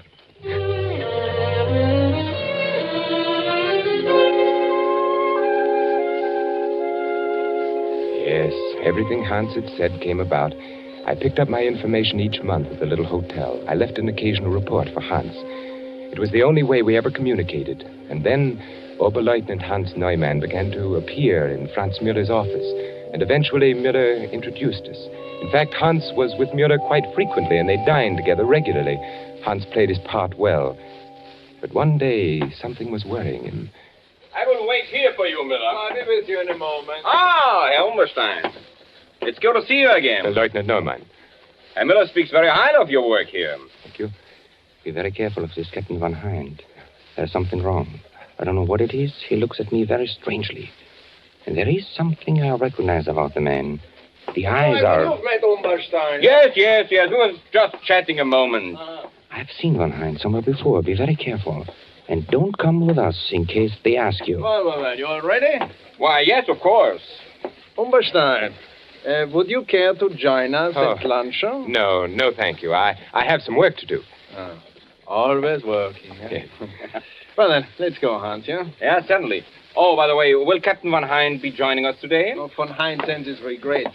Something is delayed. Oh, that's too bad. Von Hind, a remarkable man. No one like him in the service. No one like him. Goodbye, Lieutenant. Von Hind.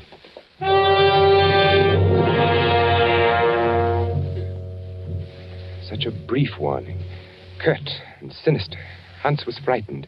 He would never have taken the chance to speak to me if he had not been frightened. Something that he recognized about Von Hind. Saturday was the first of the month, and there was no information at the hotel. Hans didn't appear again to lunch with Herr Müller. Something was wrong. Something had happened to Hans. Today I found out. We will enjoy ourselves today, Umberstein. Yes. We should lunch together more often, you and I. I like good company when I eat. Good food, good company, good digestion, Herr Müller. Now, this is a wonderful restaurant that we are going to. You know, they serve Norwegian smoked salmon that is exquisite. And cheap, too. Nothing like these new foods we are getting from Norway. I've heard of Norwegian salmon. And this is the best. You and Oberleutnant Neumann dine here often, don't you? Hans Neumann, yeah. We came here often, yeah. Hans Neumann will not come here for a long, long time again, I'm afraid. I don't understand. Yeah, you don't. You remember Captain von Hein? Oh, yes, the Gestapo man who was inspecting our factory a few weeks ago. Yeah, a most efficient man. He has apparently been observing Hans Neumann for some time. Oh? Oberleutnant Neumann is being detained by Captain von Hein, no? Was he... He was a spy. Spy? How do you know? Von Hein arrests only spies. And von Hein never makes a mistake. The man is incredible. Was there something suspicious about Hans? There's something suspicious about everyone to von Hein. He himself asked me to cultivate Oberleutnant Neumann so that he could better observe his action. Yes, I noticed that you two lunch together very often. We lunch together at this very same restaurant you and I are going to now. That made it easy for von Hein. Easy? Well, to study the man in leisure. Von Hein always wants to be certain of his quarry. And where is Hans now? Who knows? Who knows what happens when Captain von Hein takes a man? Don't you admire such efficiency, Umberstein? Well, of course. Yeah, well, the captain did indicate that there were others to be rounded up, too. Well, here we are. Oh, look, you see them in the window? Norwegian salmon. Oh, they are beautiful, so red, so delicious. Are you hungry, Umberstein? What? Oh, yes. Oh, they do look delicious.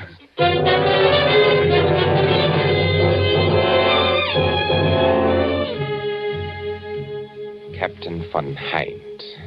I looked at him out of the window again. I could see his breath now. It was growing very cold. He was well dressed in a neatly tailored overcoat and dark hat. It was too dark to tell the exact color. The only thing I was sure of were the hands and the gloves on the hands. Heavy, thick, powerfully mounted prongs encased in a gray, tightly fitting material.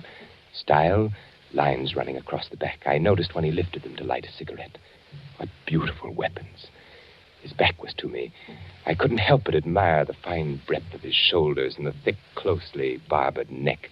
He stood quietly by the lamppost, smoking, watching his breath and the smoke battle for existence in the icy air. Once when he turned to look up at my window, the single eyeglass he wore caught the reflection of the light. I wondered how much he weighed. Carefully, I retraced each step over again in my mind. I couldn't find the flaw that made me a marked man. The absurdly easy way I had gone through Mueller's office carrying an innocent-looking bundle of blueprints, then to the vault, the superstition of copies. No one could suspect what I had done. No one had any reason to. Why then was I trapped? Of course he was after me, waiting down there. I wondered why he didn't come up and wait in my room. Surely he didn't know I was in the room. Perhaps he had searched my room one day while I was out. But what could he find? Nothing, absolutely nothing. A passport proving I was Charles Umberstein. A monogrammed suitcase bearing the initials C.U. A few letters and old papers. Nothing at all. I had never talked. I had never known anyone else in service except Hans. Franz Müller was too stupid to suspect anything. Fräulein Keller, no. The passport, perfect. Only one other way. Only one other way could he possibly know. For an instant, the possible answer flashed through my brain. For a full 5 minutes, I watched him very discerningly. Could it be? Could it possibly be? The stillness of the street below was broken from time to time by the blare of an occasional horn and the rattle of armored cars carrying soldiers to different parts of the city. Turning from the window, I groped about in the darkness of my room, searching for the automatic I had concealed in the slit compartment of my traveling bag. When I found it, I tested the chamber. Yes, it was loaded. I jammed it in my coat pocket, and putting on my hat, I stood there by the window, watching him. He seemed very ominous, very assured, waiting for me. He must have been getting anxious with his long vigil. I watched him signal to an accomplice across the street. Walking back and forth under the streetlight, I noticed something familiar. Very familiar. A bolt from off the bed, tied to a piece of cord attached to the light switch. Near the radiator pipe, room enough to pass it through, the weighted end dragging the string to the lobby below. I picked up my suitcase and stepped out of the door. The hall was dark and quiet. I walked down the stairs. The lobby was empty, deserted. At the bottom of the stairs, I placed the suitcase by the door, and I crossed to the desk. Hastily, I jammed a few bills in an envelope and addressed it to Fräulein Keller. Now, as I picked up my suitcase, I could see him very plainly on the corner. He was only a few feet from the entrance. The cord with its weighted end had fallen just short of the door. I stood there quietly. He looked up at my room. I pulled the cord. He was startled when the light went on upstairs, searching the window for a view of the occupant. I walked to the door. As I opened it, he looked my way, gazed at me, point blank, seemed surprised. Then, assuring himself, he took a step toward me. Herr Umberstein. Herr Umberstein. Oh, you are... You are Charles Umberstein? Why, yes, I... Charles Umberstein, who entered Germany in 1936 from Austria? Here's my passport. Your passport, yes.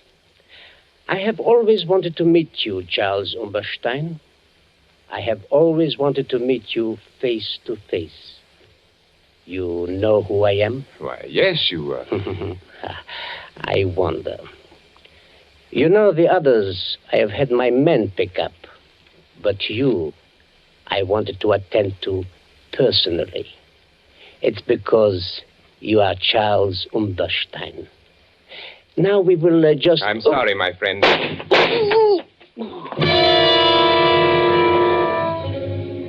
He sat down hard on the curb, looked up at me, mumbled strangely, then fell over with his head in the gutter. His hat fell off, and I saw that his hair was closely cropped. There were other people on the streets. I ran till I was out of breath.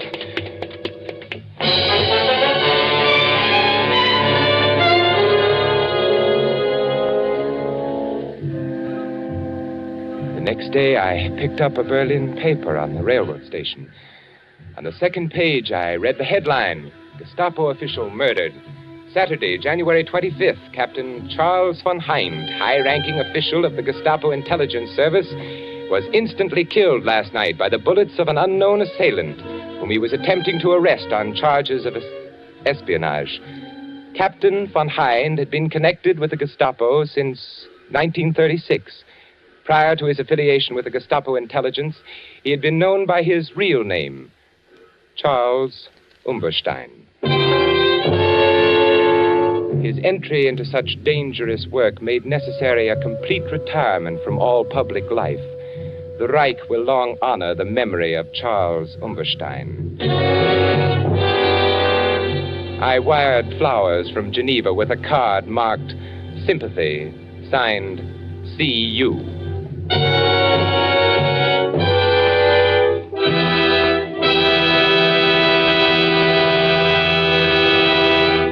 And so closes The Strange Death of Charles Umberstein by E. Jack Newman, starring Vincent Price. Tonight's tale of suspense.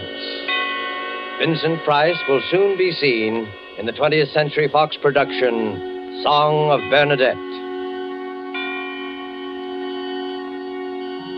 The producer and director of Suspense is William Spear. Music was composed by Lucian Morawick and conducted by Lud Gluskin. This is the Man in Black, who would like to draw your attention to the new day and time for Suspense, beginning next week, when Cary Grant will be our star. Beginning next week, listeners in the Eastern and Central time zones will hear Suspense on Thursdays at 8 p.m. Eastern Wartime and 7 p.m. Central Wartime. Listeners in the Mountain and Pacific time zones will be brought their next story of suspense on Monday, December the 6th, and each Monday thereafter at 9 p.m. Pacific Wartime. Don't forget Suspense on Thursdays, beginning December the 2nd, if you live in Eastern and Central time zones, and Mondays, beginning December the 6th, for listeners in the Mountain and Pacific time zones, with Cary Grant, our opening guest star.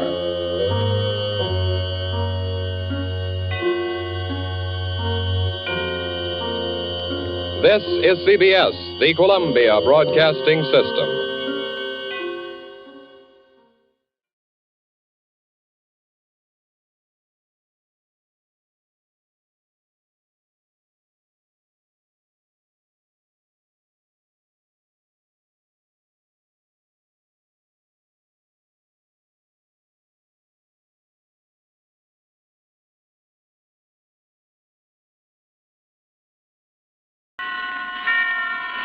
Roma Wines present Suspense.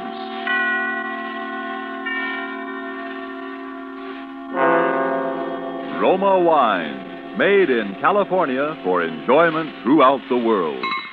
Salud! Your health, senor. Roma Wines toast the world. The wine for your table is Roma Wine, made in California for enjoyment throughout the world. This is the Man in Black, here to introduce this weekly half hour of Suspense. Tonight as stars, we bring you two of Hollywood's outstanding actresses, Miss Ida Lupino and Miss Agnes Moorehead. And so with the remarkable tale of the sisters, and with the performances of Ida Lupino as Lydia Haskell and Agnes Moorehead as Ellie, Roma Wines again hope to keep you in suspense.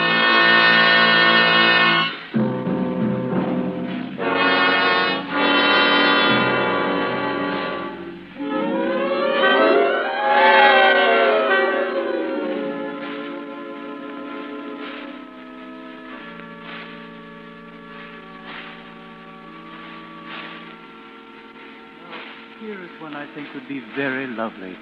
It has a far superior lining, pure silk, much heavier than the others we've looked at. Do you care for this one, Miss Haskell? Oh, yes. That's very nice. But I believe I'd like to see something perhaps even a little better. Of course. If you just step over this way, Miss Haskell. Now here is an exquisite casket. Something that really does honor to the departed. Yes, it's beautiful. Now, the interior is just the same as the last, but the casket itself is of bronze, solid bronze. Well, won't that be rather heavy? Yes, but not too heavy. Will there be 6 pallbearers? I don't know. Well, it doesn't matter, really. 4 men can carry this very easily, very.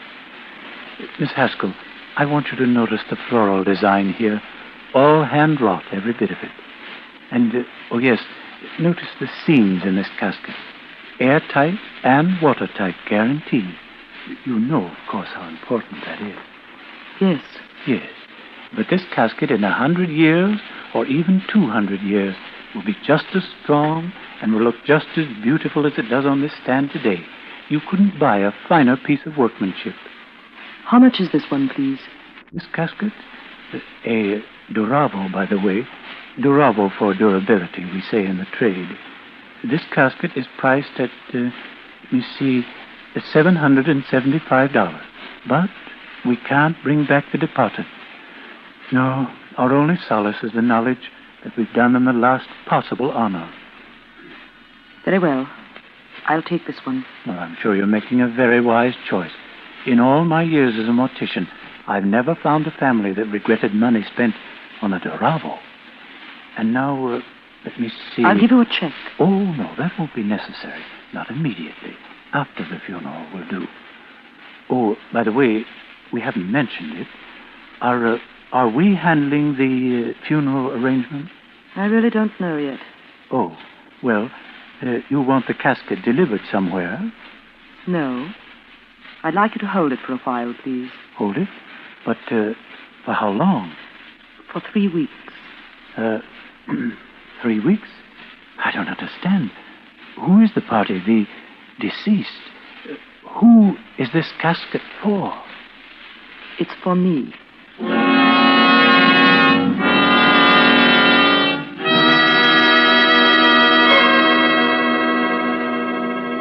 You have heard the prologue to this evening's suspense play, The Sisters. Before we return to the scene of our drama, here is a message from your host, the Roma Wine Company of Fresno, California. You remember the old saying, the grass is always greener in the other fellow's yard? You might agree with the truth of that statement if you happen to overhear a conversation that might easily be taking place at this moment in the smart and festive Club Montmartre in Havana, Cuba. An American has just complimented his Cuban friend on the fine quality of Havana tobacco. Graciously, the Cuban replies, "But you of the United States need have no envy of us.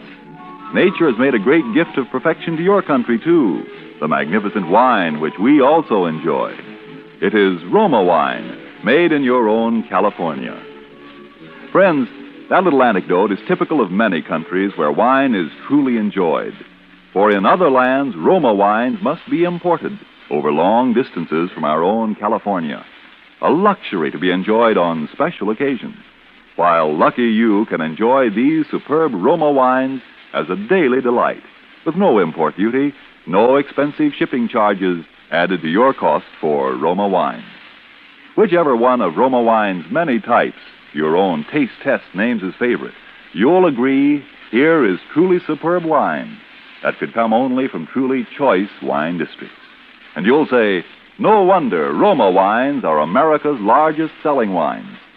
I'll spell out the name for you. R-O-M-A, Roma wine, made in California for enjoyment throughout the world.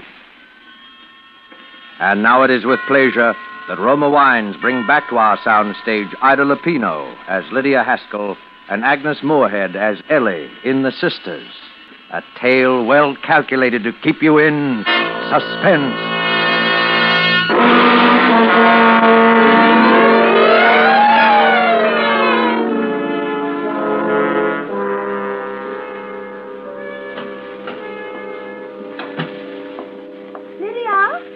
Lydia, I thought I heard you come in. Where have you been, Lydia? You've been gone all afternoon. I've been shopping. What did you buy? Did you get the ribbons I asked for? No, I didn't have time. Oh, I wanted some new ribbons. My others are all worn out. See, Lydia? Ellie, I wish you'd stop putting ribbons in your hair like a schoolgirl. You're almost 40 years old. I know, Lydia. I know. Well, then try to act like it. Hand me my sewing and light the lamp. It's getting dark. Oh, I wonder why we have to grow old. Wouldn't it be wonderful if we had always stayed young like we used to be? Oh, Lydia, remember when Mother used to send us to school with our ribbons matching and our dresses matching, and at the end of the day, no one would even guess we were sisters because I was always so mussed and you were always so clean? Oh, I wish we were young again, Lydia. Stop talking nonsense, Ellie. It is nonsense, isn't it? Oh, the doorbell rang while you were out just before you came home. You didn't answer it? Oh, no, you told me never to answer it. I just looked out of the upstairs window. Did you see who it was? Oh, yes. It was a man, a rather big man. He rang a long time, and then he went away. Well, he didn't see you, did he? Oh, no. I just peeked ever so carefully from behind the curtains. Then I came down here and watched him going down the walk. You came downstairs? Yes, I told you never to come down those stairs when I'm not in the house. It was all right, Lydia. I held on very tight to the banisters all the way, and I didn't once look down the stairwell, so I didn't get dizzy, and I didn't want to jump. Well, don't do it again. It was just that I was lonely. I didn't think you were ever coming home. Lydia, you didn't tell me what you bought. Oh, a Duravo. What's that? What's a Duravo? Don't ask so many questions, Ellie. All right. Lydia, I think I'll sew, too. I could fix up one of these old ribbons. May I, Lydia? Yes, so. It'd be good for you. Thank you.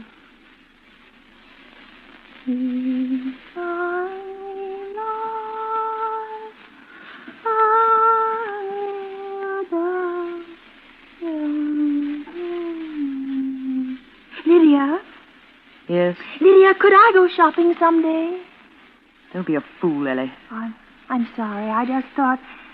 No, I suppose you're right. It wouldn't do, not yet.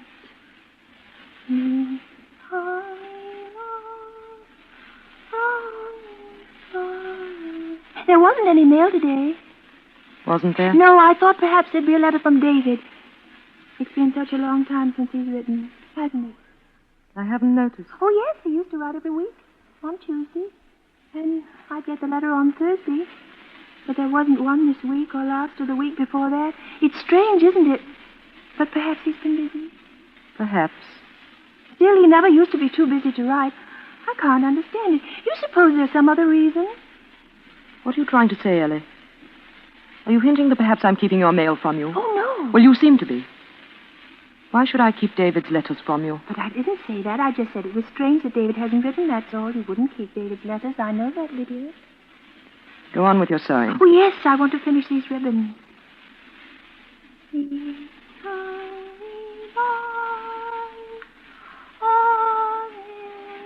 Stop singing that. Stop it. But, Lydia, it's a hymn. I've always sung. I don't care. I said stop. Or learn something else. That's all you sing, day and night, day and night. The same tune, over and over and over. Now stop it. Lydia, sometimes you frighten me. The way you look at me. You make me think that perhaps I'm not getting well. Perhaps I'm still crazy. I'm not. I'm not still crazy, am I, Lydia? I'm not.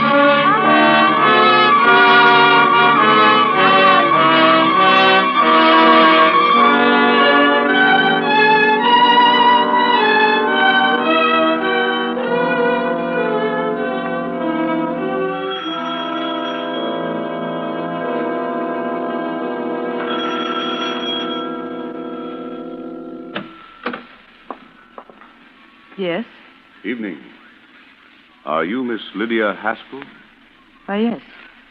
Well, can I speak to you for a minute? I was here this afternoon, but there was no one home. What is it, please?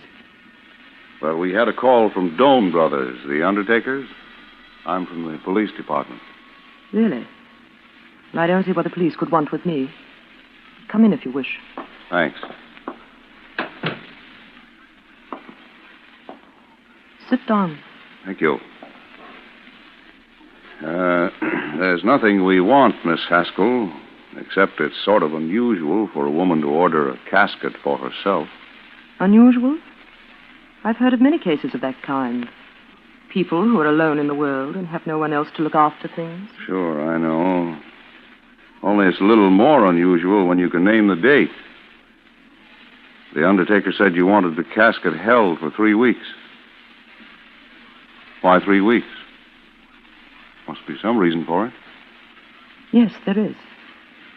I'm going to die. I shall die in 3 weeks, or perhaps even before. There's no doubt of it in my mind, and that's why I ordered the casket. You may call it a premonition if you want. Maybe I could also call it suicide. That's why I'm here, Miss Haskell. I don't know whether you know it, but suicide is a crime in the eyes of the state. For which there is no punishment. Not if it's successful, no. But there is prevention. You see, I know I'm going to die. I feel it. But I have no intention of taking my own life. There's no need to do so. Mm-hmm. Miss Haskell, this premonition, as you call it, have you any idea what brought it on? No. You've been speaking to anyone? No fortune tellers or anything like that? No. Well, what makes you so sure? How do you know you can trust this premonition? You're not an old woman. I'd say you're in pretty good health. You have a lot of good years ahead of you. I have a religion. Not a church religion, just one of my own. It preaches that people go on living until they've outgrown their usefulness. Then they die. From one cause or another. When that time comes, the desire to live is gone. And you see, only desire keeps the body alive and breathing. I don't understand that. No, I'm sorry. Miss Haskell, you live alone here? Yes, No relatives? No housekeeper? I live alone here. Pretty large house for a person living alone. Yes. There are 3 floors and far too many rooms. But it's on the outskirts of town, and it's quiet. And it gives me the privacy I've been looking for. A privacy which you are invading for the first time since I moved here 5 years ago. Sorry, Miss Haskell. I'm only doing my job. I was told to look you up and find out why you bought that casket. Then I think we may assume your job is over. I guess so. But the office might ask me to drop back once in a while, just to keep in touch. I won't be at home. Why? You don't go out very much. The folks in the town say they don't even see you more than once a week, maybe. When you come, I won't be at home. All right. Sorry to bother you. Good night. Good night. Miss Haskell, how are you going to die? I don't know. Nor do I consider it important. Why should you? Good night.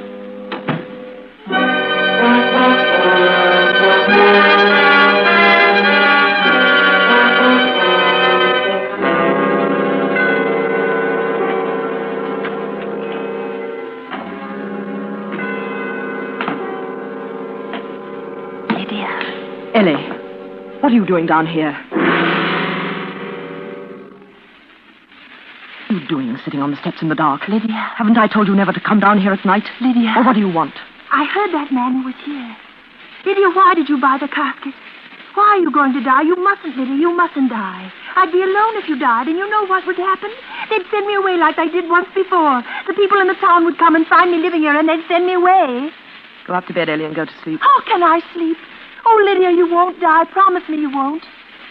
I promise you. I'll go to bed. But why did you buy the casket? And the things you said to that man as if you wanted to die. Why, Lydia? Why do you want to die? I don't want to die. No one does. No, you have such a lot to live for, haven't you, Ellie? Yes. I've been happy, Lydia. You've made me happy. And someday when I'm well again, I'll go back home and David will be waiting for me. You know he'll be there. You've always told me he'd be waiting. And he'll see that I'm well again and he'll take me back. I'm not so old, am I? David won't see me as old. He told me that when I was well, no matter how long it took, he'd still see me as a young girl. That's why I've been happy. Just waiting for the time I can go back to David. Ellie, haven't you learned yet? Don't you know yet that you're mad? And that you'll always be mad? No, don't say that. I'm getting better, Lydia. You know I'm getting better. Yes. Putting bows in your hair. Sewing ribbons all day long. Sneaking about the house at night, spying on me. Singing the same hymn over and over and over. Until I think I'm going mad, too. Is that why you want to die? To get away from me? I thought you loved me, Lydia. Why should I love you? Look what life has given me and tell me why. You've always spoiled everything for me, Ellie. Even from the time we were children. How could I spoil everything? We were just like the same child, Lydia. Twins. You were I and I was you. We looked the same, yes. We were born the same day, yes. And that's where it ended. You were the nice one. I used to hear them say so. You were even the prettiest, they said. As if they could see any difference between us. Whatever you wanted, you had. You smiled so beautifully. But I never smiled. So I was the sullen one, the dark cloud in the house. You made it so, Lydia. We all loved you. When a doll was broken, they gave you mine. When you tore your dancing dress, you'd take mine. You gave it to me, Lydia. I remember you gave it to me. I've always given things to you, Ellie. I gave you the best of everything we had. I've given you my whole life. I even gave you David. Lydia, you were in love with David? He came to our house. Was it you he came to see? Oh, Lydia, I didn't know. No, you never knew. No one did. I had to stand by and watch you take him from me. And when you had your first attack, I was glad. People said what a shame it was. But I was very glad. Lydia. Because I knew then that he could never have you. Oh, yes, you were going to be cured, and he was going to wait. It won't matter how long he waits. You'll never be cured, and he'll never have you. Never. You hate me. You've always hated me. I see it now. Even when you've been taking care of me. When we came to this town, you didn't bring me here so I'd be cured. You wanted to keep me this way, mad.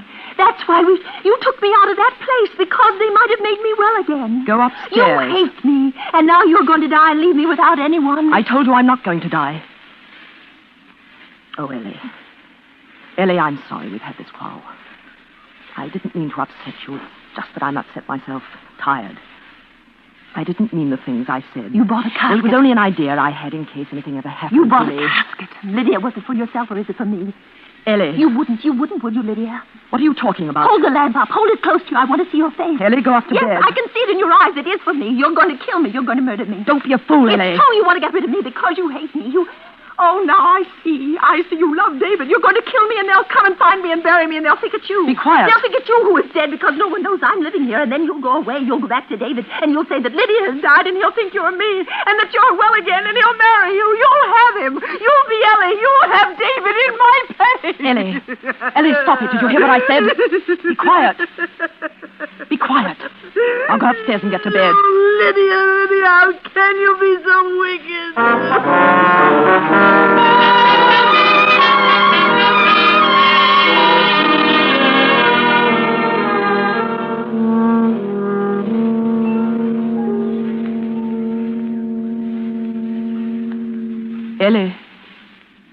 Ellie, are you awake?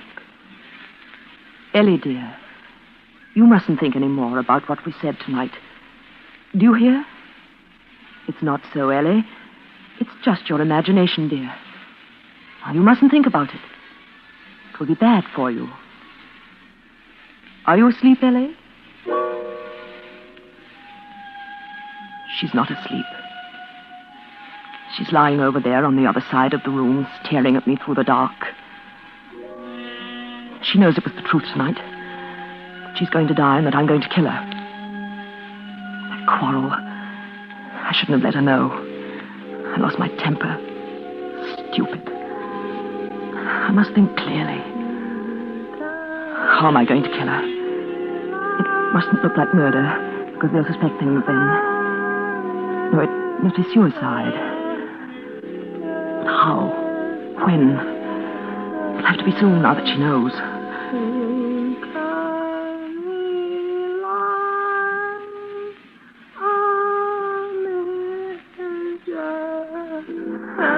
There.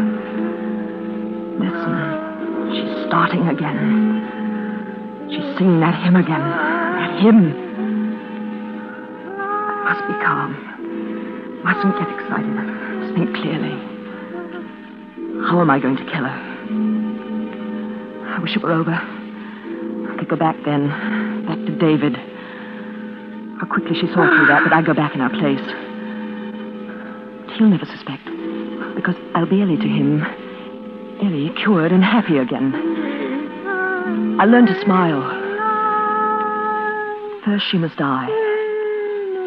How?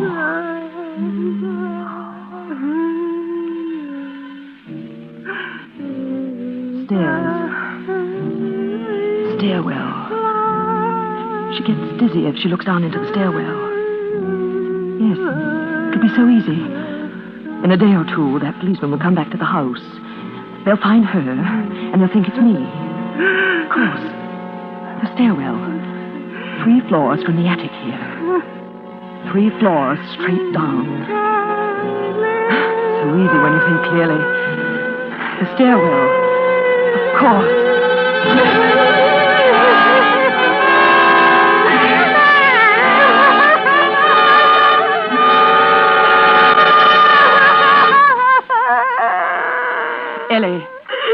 Ellie, dear. Ellie, you mustn't cry anymore. Do you hear me? Are you afraid of the dark? Well, I'll light the lamp for you, dear. There. That's better, isn't it? Why, you're shivering. Are you cold? Well, come along, put your wrapper on. We'll go down to the parlor and light a fire. And I'll make you a nice cup of hot milk. Come along, Ellie. No. Oh, Ellie, stop acting like this. Now come, dear. Here's your wrapper. Put it around your shoulders. That's the girl. Get up now. I'll carry the lamp. Give me your hand, dear. Oh, you're as cold as ice. Now be careful. Walk slowly. There we are. Now hold on to the banisters, dear. That's right. I'll hold the lamp up high so that you can see better. I'm afraid. The stairwell. It's right here, dear. You see. I'm afraid. please. Oh, Ellie. Ellie, you must get over that fear. Look, Ellie. Just look down. There's nothing to frighten you. Look down the stairwell, Ellie. No. I'm holding you, dear. Just lean over and look down. You can see all the way. No, don't make me look. Don't make me. You see? Nothing, is it? Nothing at all. No. Are you dizzy, dear? I'm holding you. Let me go. I can't stand it. Come closer, dear. No. Closer, Ellie. Lean over. No. Just look at her. Do you hear, Ellie? Let me get back. Look, Ellie. No. Look down. No. Now, Ellie. No, let me now, go. Ellie. Lean over. Look down, Ellie. Look down.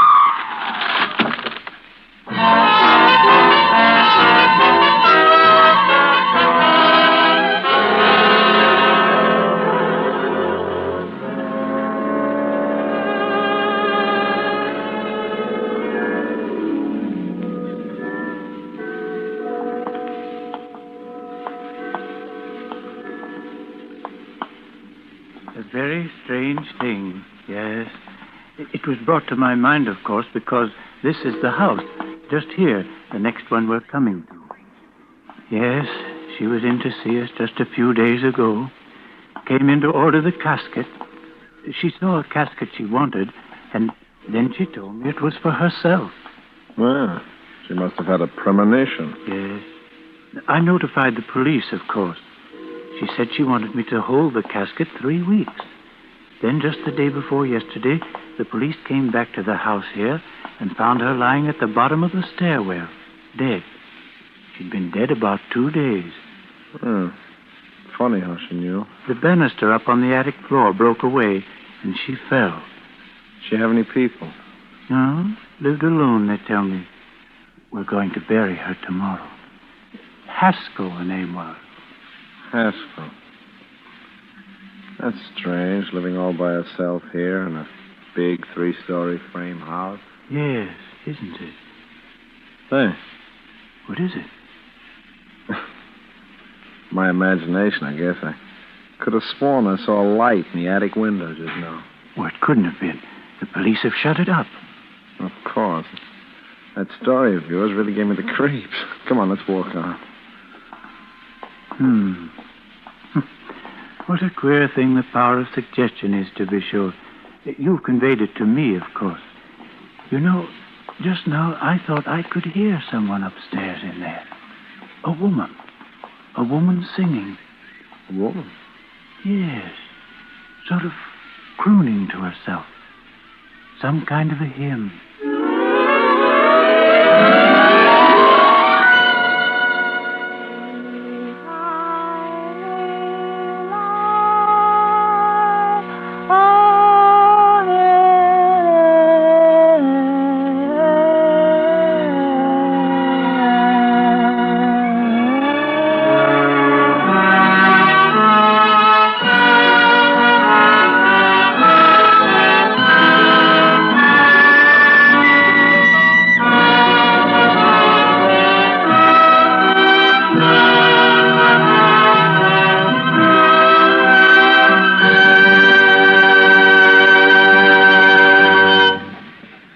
And so closes The Sisters, presented by Roma Wines, and starring Ida Lupino and Agnes Moorehead. Tonight's tale of Suspense. In just a moment, we'll hear again from Miss Lupino. In the meantime, here is a true-life suspense drama. Your guests raise their wine glasses to their lips. Your reputation as a host hangs in the balance. Will they approve the wine of your selection? Well, no need to feel the least bit concerned if you have elected to serve any of Roma Wine's many different types of taste-delighting California wines. Perhaps the tangy, appetizing Roma Sherry, or the richly satisfying Roma Burgundy, or the delicately delicious Roma Sauterne. And notwithstanding, your cost for any of these good Roma wines is only pennies a glass. Your guest's verdict is sure to agree with this verdict of wine connoisseurs of many lands. Roma wines son verdaderamente magníficos. Les Roma wines sont vraiment magnifiques. Roma wines are truly magnificent. Let me repeat the name, please. R-O-M-A. Roma Wine. Made in California for enjoyment throughout the world. This is Ida Lupino. It is my sincere hope that you enjoyed our suspense play this evening. Miss Moorhead and I trust you will join us in listening to Suspense next week, when Charles Ruggles is your star. One more word. Remember, Americans, this is the critical year of the war, calling for more of everything to win. You answer the call when you buy more war bonds. Miss Lupino will soon be seen in the Warner Brothers picture, In Our Time. Suspense is produced and directed by William Spear. Tonight's play was written by George Wells. Don't forget, then, next Monday, same time, Charles Ruggles will star in Suspense. Presented by Roma Wine. Made in California for enjoyment throughout the world.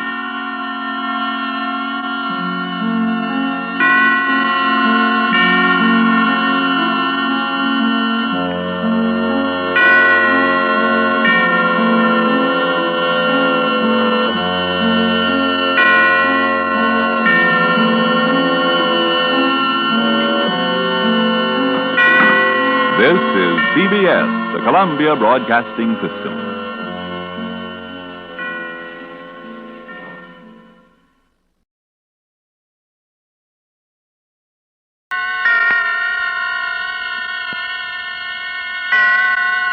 Roma Wines present Suspense.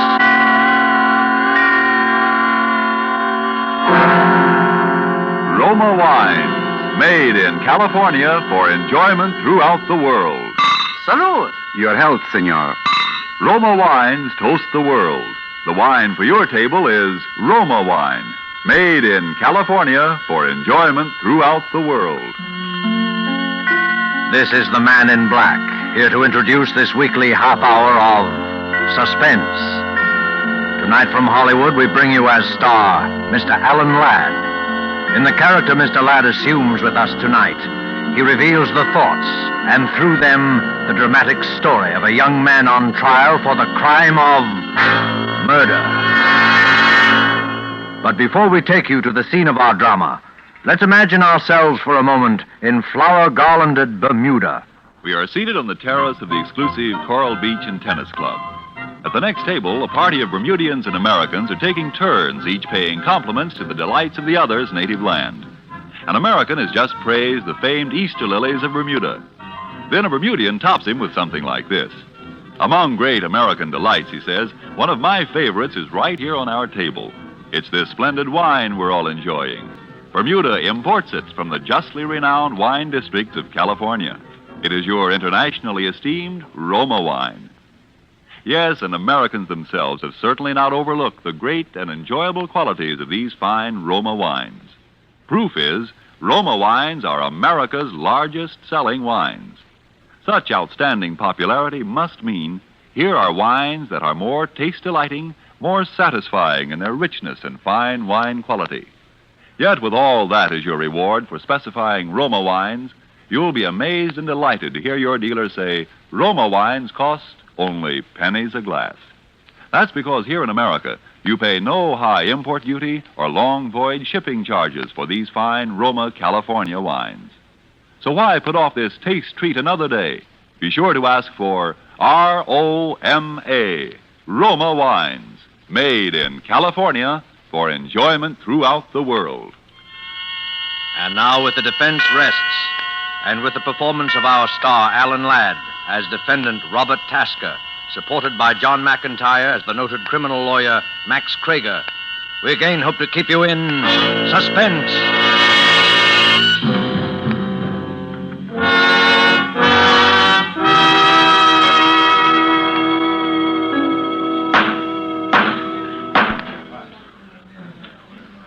The People versus Robert Tasker. The defendant charged under the indictment with murder in the first degree. Is counsel for the defense prepared to proceed? I am, Your Honor. Very well, Mr. Krager. Your Honor, if the court please, I think it is fitting that for a moment I should speak openly to Your Honor and to the jury of a matter which has, albeit indirectly, nonetheless a substantial bearing on this case. I refer, of course, to the rather unique relationship existing between myself and the defendant, Robert Tasker. It's true that my interest in him and in his fate is far greater than the normal interest of a lawyer and his client. It's true that that interest might be reasonably described, as it has been so many times, as fatherly. Yet I ask Your Honor and the gentlemen of the jury to think of me in all fairness and without bias, simply as a lawyer defending his client. It needs no expatiation on legal or practical ethics to demonstrate that if I did not believe with my whole heart and mind,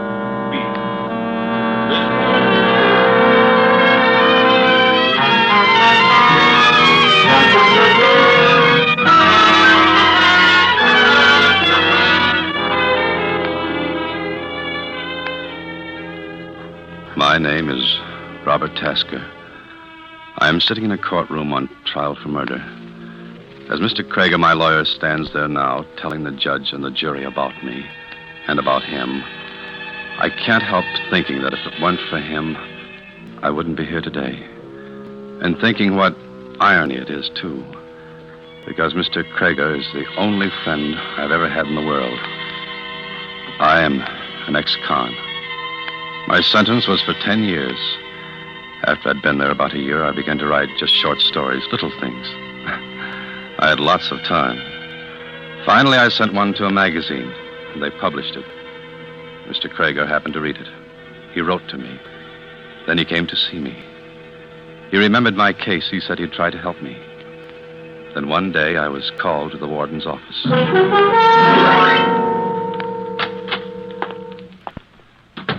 Hello, Robert. Hello, Mr. Krieger. Robert, I've got some good news for you. I've got your parole. You're free. Well, you happy? Sure, it's just that I still don't quite believe it. It's official, Tasker. Here are your papers. Papers. That'll make everything easy, won't it? Passport to a brilliant future. Ex-con. Robert, I know it's going to be a little hard to adjust at first, but there's a job in my office that Thanks, Mr. Krieger, but I don't want charity even from you. It isn't charity, Robert. I need a clerk in my office, or I wouldn't have offered you the job. You don't have to stay if you don't want to, but you'll be doing me a favor if you try it. Well, I guess I owe you at least one favor. No, Tasker, goodbye and good luck. Just remember that what's happened up here is water over the dam. Don't hold any grudges. I don't hold any grudges. There's one man I hate, that's all. A man you hate, Robert? What's the use of kidding about it? His name is Arthur Hines, and I hate him. Simple as that. Well, forget it, son.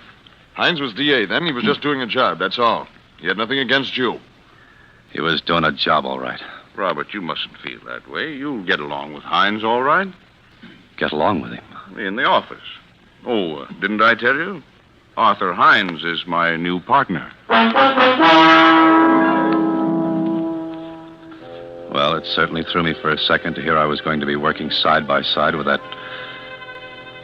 Well, I figured they were right, and I shouldn't hold grudges, and I made up my mind to play ball. The work wasn't hard, and I was able to do some writing on the side. Mr. Krieger always encouraged me in that. And Peggy helped me a lot, too. She helped me to believe in myself. All that time, I never saw Mr. Hines. He was out of town or something. And then one day he came back. I was nervous at the idea of seeing him, but I thought I was all over my resentment then. He was in his office with someone. He had come in the private entrance. I was out in the anteroom with Peggy by the switchboard when I heard the commotion. No, don't you understand the English language? No. You're a liar. Now you get out of here. Get out. Don't give me that, Hines. You've either got it or you know who has. I don't know anything about it. I don't want to know.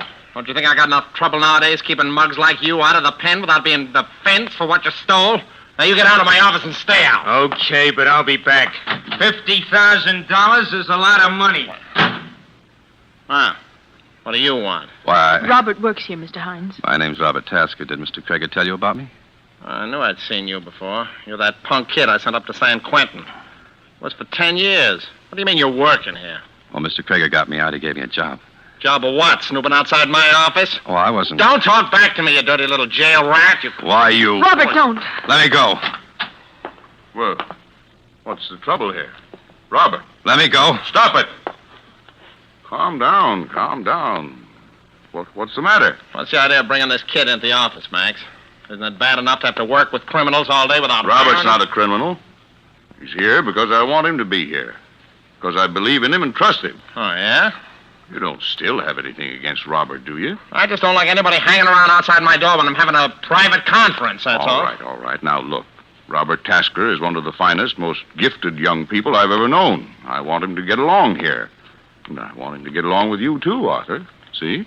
Me, I can get along with anybody. Well, I gotta be in court. Wait a minute. Now, shake hands, both of you, will you? Well, anything to keep peace in the family. That's fine. Everything forgotten. Start off on a clean slate, right? Sure. Well, I'll see you later in the afternoon, Max. Oh, Robert, come into my office for a minute, will you? Sure. My boy, I'm terribly sorry. I don't know how to begin to apologize. Oh, why should you apologize? Oh, it was all my fault. I don't know how I could have been stupid enough not to tell him beforehand, for both your sakes. I know, but I just don't like him, and he doesn't like me. No, Robert, you're wrong there. It's just that things have been happening lately to upset him, like this fellow Marvin and his $50,000. You know about that? Well, Robert, you know we have to deal with some peculiar people in this business. There's a poor fellow who's been in prison himself for the last 5 years. He had quite a lot of money when he went in. Oh, he stole it, I guess. Oh, he thinks Hines hijacked it on him, huh? If he ever really had it. He says he left it with a pal of his. Later, the pal was killed in a gunfight. Gallucci, you remember the case. Yeah, I remember something about it. Anyway, just before he died, he told somebody he'd left the money with Hines. That's how the story goes. But you know how these things travel on the grapevine. It's all nonsense, of course. That guy meant business just the same. That probably explains the whole thing. Hines is a little scared. But don't let it worry you, Robert. You will stay, won't you? Believe me, it's for the best. Well, I've got to trust somebody, I guess. Well, trust me, Robert. I've never given you a bum steer, have I? No. Okay. That's the spirit. And any other little troubles, you just bring them to me, see? Thanks. Well, I guess I'd better relieve Peggy on the board. Keep your chin up, kid. Sure. Sorry I kept you waiting, Peggy. That's all right. Hey, Peggy, what's the matter? Shh, please. Don't say anything. But, Peggy, what is it? Robert, I'm scared. Of what, Hines? Don't be silly. No, it's not him. Well, what is it? Robert, I shouldn't, but I've got to tell someone. Well, sure you have. Come on, take it easy now. What is it? Well, I've never told anyone before. Neither Mr. Hines nor Mr. Krager know. I'd die if they did. You wouldn't tell anyone, would you? Of course I won't. Come on, spill it. You saw that man who was in here, who was arguing with Mr. Hines about the $50,000. Yeah. Well, it's true. There is $50,000 somewhere. Yeah? Well, how do you know all this? I know, and I'm scared. Robert, he's a killer. That guy? Well, I wouldn't be surprised, but how do you know? Because he's my own brother.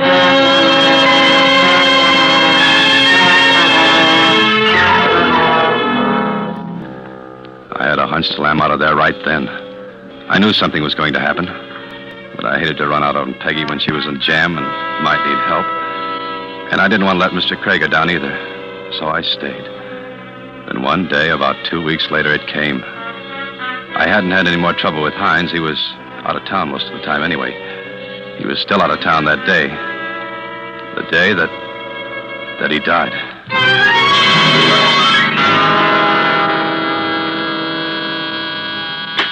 Krager and Hines. I'm sorry he's out of town. You might try later this afternoon. Yes, I'll tell Mr. Hines. Say, Peggy. Uh-huh. Do you know when Mr. Krager will be in? No, he didn't say. He's still over in the court on... Harry. Where is he? Who? You know who, Hines. Oh, Harry, I told you not to come. I begged you not to. Sure. Always a little pal. Always a little... Hey, wait a minute. What does this guy know? I told him that you were my brother. But nobody else knows him. Yeah, sure, okay. What do I care? I only care about one thing. Harry, you promised you wouldn't come up here. Where's Hines? I don't know. He's out. Well, then I'll wait till he comes back. Harry, you must... I'm staying. I'll get it out of him. Harry, your sister said you should leave. Keep out of this, punk. I don't like that word, pal. Robert, listen. Will you watch the board for a few minutes? Sure. It's lunchtime anyway. Harry, I've got some things I want to talk over with you, privately. Yeah? What things? About Hines and... you know. Come on, we'll go downstairs to the grill in the lobby. You wouldn't be trying to ease me out of here, would you? No, honest, I've got to talk to you, Harry. Come on. Okay, and listen, pal. Yeah? If Mr. Hines comes in, you tell him I was here. And tell him he better come across or else. Is that all? That's enough, isn't it? He'll know what I mean. Plenty. Sure.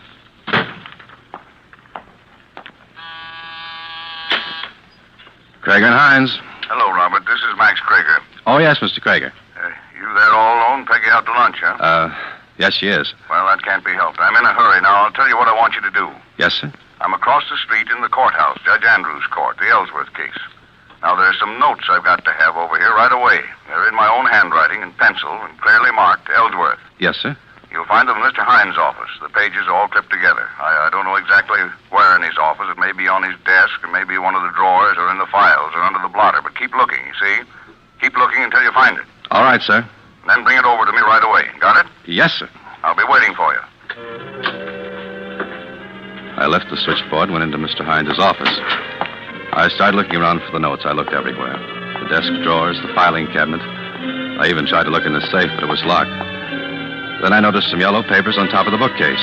I reached up and took them down. I was standing there with my back to the private entrance, looking the papers over to be sure they were right ones when... What are you doing in here? Mr. Krager wanted some papers, Mr. Hines. I thought I told you to stay away from my office.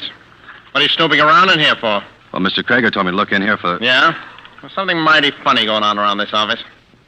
There's nothing funny, Mr. Krager just said... I say there is. What's that switchboard girl doing sneaking around the lobby with Harry Marvin? Tried to duck me, but I saw him. First, the switchboard girl turns out to have a crazy ex-convict for a boyfriend, and That's now... a lie. He's her brother. Her brother? Oh, so that's it. I shouldn't have said that, Mr. Hines. I don't know anything about it, really. You don't, eh? Well, I do. I get it now. I knew there was something. All of a sudden, I get it. Mr. Hines, there's nothing to get. Yeah, so the girl and her brother go down to the lobby and set themselves an alibi because they know I'll suspect them. And then they get you to do that dirty work for a nice fat cut, I suppose. That's what you think. Please, Mr. Hines, don't talk that way. Well, you didn't find it, did you? And you won't. Now get out of here, you little punk, before I... I said don't talk that way. Oh, you dirty, thieving little stirber. I told you not to talk that way.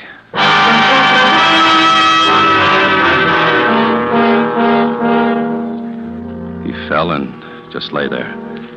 For a minute, I didn't know what to do. Then I knew I'd have to tell Mr. Krager. I knew I was all washed up there anyway.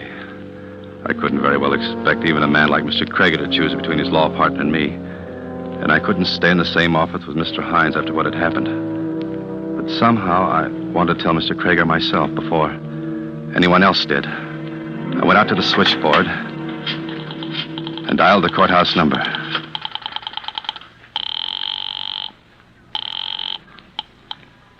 Judge Andrews' court, Johnson speaking. I want to speak to Mr. Max Krager. This is office calling, please.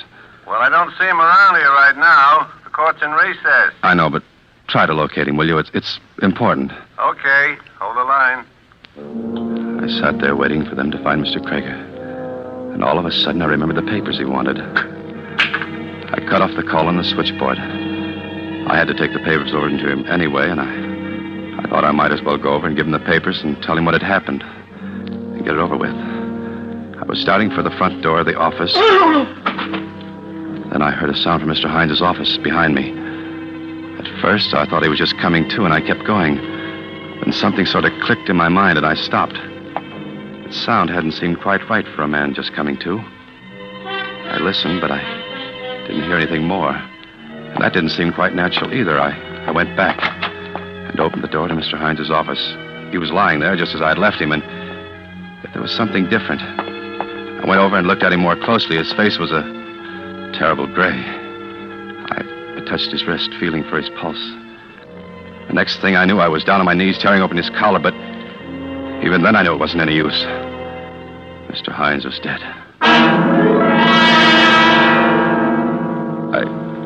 I don't know how long I stood there in the room. It might have been hours, it might have been only a couple of minutes. I just stood there, my mind dazed, and yet at the same time racing through 1,000 half-formed plots and schemes of escape, of what I could say, of some way out of it. And the switchboard began to buzz with an incoming call. It Sort of brought me to my senses more out of habit than anything else. I went to answer it. Krager and Hines. Robert, you still there? Mr. Krager, Where are those notes? Haven't you found them yet? Yes, I found them all right. Well, bring them over here. I need them right away. Mr. Krager, Robert, what's the matter with you? I just killed Mr. Hines.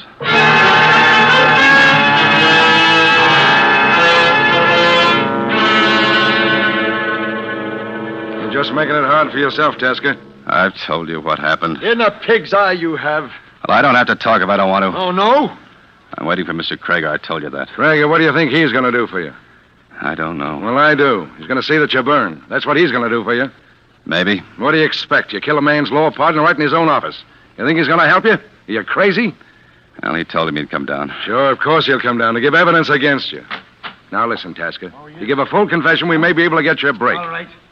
Mr. Krager's outside, Captain. He wants to see you. Sure. Send him in. Okay, Mr. Krager. Thank you. Hi, boys. Hey, Mr. Krager. Hello, Robert. Hello, Mr. Krager. Been treating you all right? Pretty good. Fine. I don't like to have my people treated roughly. You what? You heard me, Captain, and while you're at it, you might as well take those handcuffs off of him. Because from this moment, he's out on bond, released in my custody. I've got the papers right here. Say, are you crazy? Certainly not. I simply don't believe the boy did it, that's all. Well, I'll be... All right, Hawkshaw. Who do you think did it? That, Captain, is your department. My job is simply to defend an innocent man. Now, look, Krager, don't try to kid us. It's an open and shut case. Tasker's the only person who had the opportunity. The only one who had a motive. Uh-huh. Well? Not to speak ill of the deed, Captain, and although Arthur Hines was my law partner, it is unfortunately true that quite a number of people at least thought they had a motive. Sure. So maybe this ex-con Harry Marvin had a motive, or even the dame on the switchboard had a motive, for all I know. But they couldn't have done it. 50 people saw them together downstairs in the lobby of the building at the time the murder was committed. Oh, you talked to him, have you? Sure. So what? Listen, this kid admits he had a quarrel with Hines. He always hated him anyway. He admits he hit him. So he picks the paperweight off the desk and smashes him over the head. Wait a minute. You didn't say anything about that, Robert. No, I didn't even know about it before. I didn't hit him with a paperweight. Stop it, will you? The back of the man's head is bashed in with that paperweight. This kid's fingerprints are all over it. What's so funny? This is murder, mister. I'm sorry, but you'll find out if you ever try to bring this boy to trial for killing Arthur Hines with a paperweight. Listen, Krager, I know you're pretty smart. I know you go around bragging you never lost a case. And that goes for this one. Double. But you're not going to make a chump out of me. This boy's going to be indicted for murder. He's going to be convicted of murder. And he's going to burn for murder.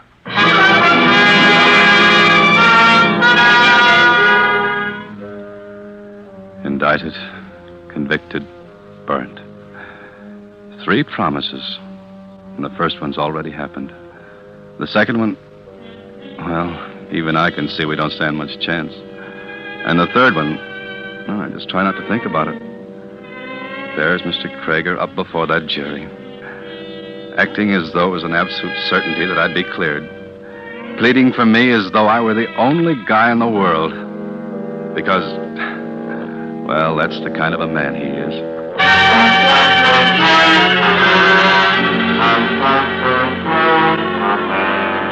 Ladies and gentlemen, it is my firm conviction that when you've heard this boy's story from his own lips, and when through it you have in some measure, as I have in large measure, gained insight into the depth and integrity of his character and spirit, you will also believe him innocent.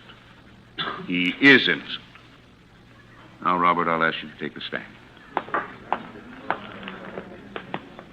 Raise your right hand. You swear to tell the truth, the whole truth, nothing but the truth, so help you God? I do. Now, Robert, just for the record, will you tell the court your full name? Robert Loring Tasker. Your age? 24. Your mother and father are dead. You have no living relatives? No, not one. Now, before you begin your story, there are 1 or 2 extremely important points that I particularly wish to emphasize to the court. Now, tell me, Robert, how long was it between the time you quarreled with Mr. Hines and the time you went back into his office and found him dead? Not long. 6 or 7 minutes, perhaps. But it was long enough for someone to have entered Mr. Hines' office by the back entrance, struck him, and left again, was it not? Yes, it was long enough for that to have happened. Would you have necessarily heard such a person enter the office? No, you can't hear much from outside when the door's closed. Particularly if there were no conversation, because Mr. Hines is already unconscious. Is that correct? Yes, then I wouldn't have heard anything. Now, Concerning this famous paperweight the prosecution has talked so much about, I have it here. Do you recognize it? Yes, it was always on Mr. Hines's desk. Now, when you went into his office at my order to look for certain papers, you touched this paperweight, did you not? Yes, I touched just about everything on the desk. Exactly. In other words, your fingerprints would be found not only on this paperweight, but on practically everything else in the room. Well, yes, they would. In due course, Your Honor, we shall demonstrate that such is, in fact, precisely the case. Now, Robert, when Mr. Hines found you in his room, he was irate and highly suspicious, was he not? Yes, he was. In fact, he even suspected that there was some plot against him involving Peggy, the switchboard girl, and a client of his named Harry Marvin. Yes, he did. You denied this, saying that, in fact, they were brother and sister? Yes. Yes, that's right. How is that again? You denied the charge of a plot, saying that Peggy and Harry Marvin were brother and sister. Then Mr. Hines went so far as to accuse you of stealing... Your Honor. Yes? Your Honor, there's something I've just thought of. Some new evidence. I'd like a few minutes alone with my lawyer, please. Well, if counsel has no objection. Robert, what is it? It's just something that I think I ought to tell you in private. Very well. If Your Honor, please, then. By all means. Perhaps you would like to use my chambers. Thank you, Your Honor. Come along, Robert.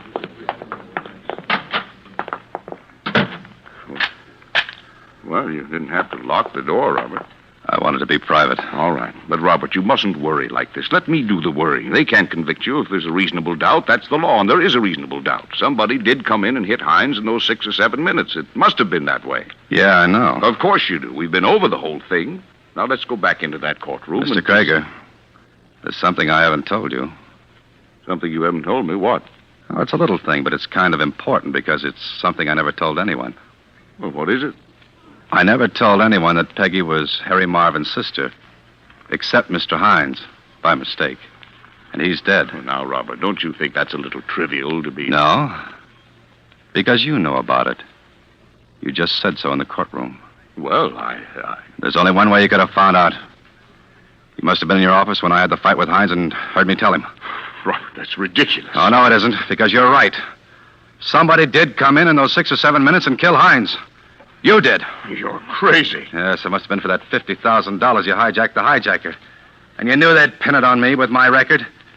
Maybe that's why you got me out of the pen in the first place. It is, isn't it? Well, I'm not going to stay here and listen to any such nonsense. Oh, yes, you are, because I'm going to get the truth out of you right now. You planned it that way, didn't you? You sent me into Hines' office that day, and you probably sent him. And you figured you were such a hot lawyer that might even get me off with 20 years or so. To ease your dirty conscience, didn't you? Talk, Krager. You won't get anywhere using violence with me. No? Talk! Now, wait a minute. Even if I did confess, it wouldn't hold up as evidence. Talk! Listen. No! Listen, we'll postpone the trial. I can get you out of the country. I'll give you money. That's all I wanted to know. Talk! No, don't! You did it, didn't you? You killed him! That's where you were when I phoned you at court, and they could find you, weren't you? You were killing Hines, weren't you? Yes, I did it. I killed him. Okay. I guess we can unlock the door now. What's going on? Grab him. He's crazy. He attacked me. So I gather. He even accused me of murder. Yes, I heard him. Tell me, Krager, where were you when this boy phoned you here at court, when they couldn't find you? Yeah, why?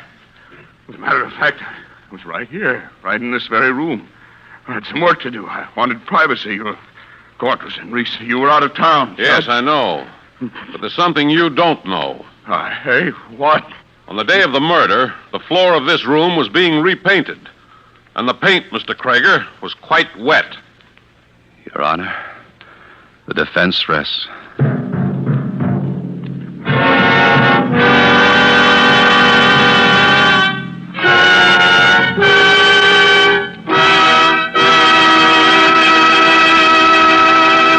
And so closes The Defense Rests, starring Alan Ladd. Tonight's tale of Suspense. Alan Ladd appeared through the courtesy of Paramount Pictures, producers of Lady in the Dark. John McIntyre played lawyer Max Krager. Before Mr. Ladd returns to our microphone, here is a definition of yourself that may interest you. Connoisseur, one competent to act as a critical judge of an art or in a matter of taste. That's what Webster says. So that makes you a wine connoisseur, because certainly you are competent to act as a critical judge of a wine's taste. Matter of fact, all you have to know to be a true wine connoisseur in the opinion of your friends and guests is a single word: Roma. R-O-M-A. To get the proof, make your own taste test of the tangy, appetizing Roma Sherry, the hearty, satisfying Roma Burgundy, the heavier, sweeter Roma Port, or any of the many different, delicious Roma California wines. If your favorite dealer is temporarily out of the kind of Roma wine you prefer, ask for it again, please. Just be sure to say R-O-M-A, Roma Wines, made in California for enjoyment throughout the world. This is Alan Ladd. It was a pleasure to make another appearance on this program, which is a great favorite of mine. Next week, they tell me Laird Krieger will be your star, and I know you'll want to be listening, because I certainly will. Good night. Suspense is produced and directed by William Spear. Tonight's play was written by Roland Brown and Robert L. Richards. Don't forget, then, next Thursday for Laird Krieger in Suspense. Presented by Roma Wines, R-O-M-A, made in California for enjoyment throughout the world. This is CBS, the Columbia Broadcasting System.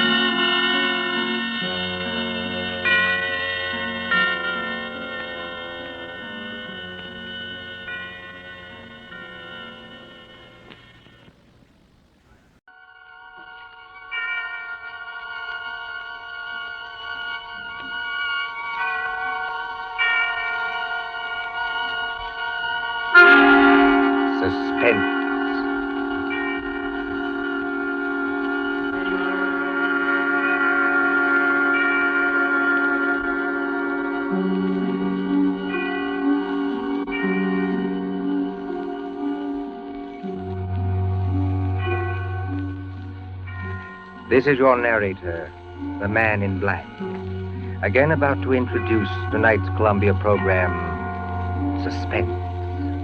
The story is The Pit and the Pendulum by Edgar Allan Poe, the adaptation by John Dixon Carr. Our guest is the distinguished American actor, Mr. Henry Hull, who plays the part of a prisoner of the Spanish Inquisition. If you've been with us on these Tuesday nights, you will know that Suspense is compounded of mystery, suspicion, and dangerous adventure, to hold you in a precarious situation and withhold the solution until the last possible moment. And so it is with The Pit and the Pendulum and Mr. Hull's performance. We again hope to keep you in suspense. And now, The Pit and the Pendulum.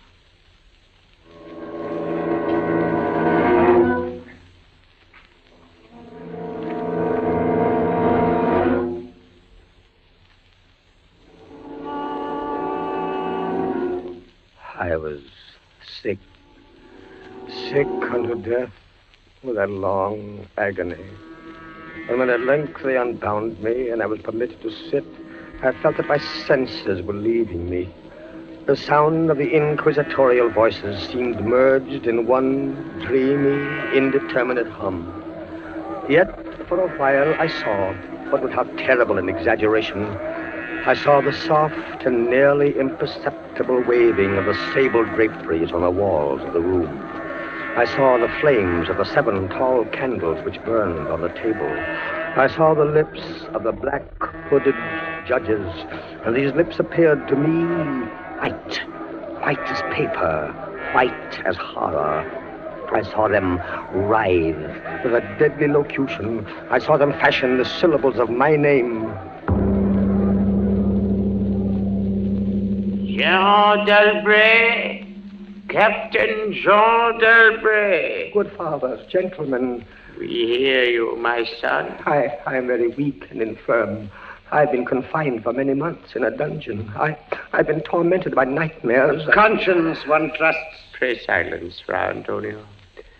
Even now, I have no knowledge of where I am or to whom I may be speaking. You are speaking to me, my son. I am Fra Pedro de Espela, prior of the Dominicans of Segovia and Grand Inquisitor of all Spain. Is Is this the court of the Inquisition? It is. Oh, then God help me. He will help you, my son, if you trust him. But I am a French officer. That is true. A soldier and creature of the arch-fiend Napoleon Bonaparte. But a French officer nonetheless.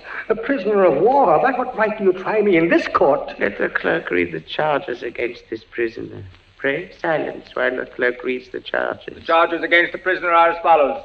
Imprimis, that he is one Jean d'Albret, a captain of artillery in the army of Bonaparte, so-called Emperor of the French. This means nothing, as the prisoner says. It is no crime. Proceed. Item, that on the 4th day of September in the year of our Lord 1808, that said Jean d'Albret did wed, espouse, and marry the most noble lady, the Doña Beatrice Valdez, niece of and ward of the illustrious... One moment.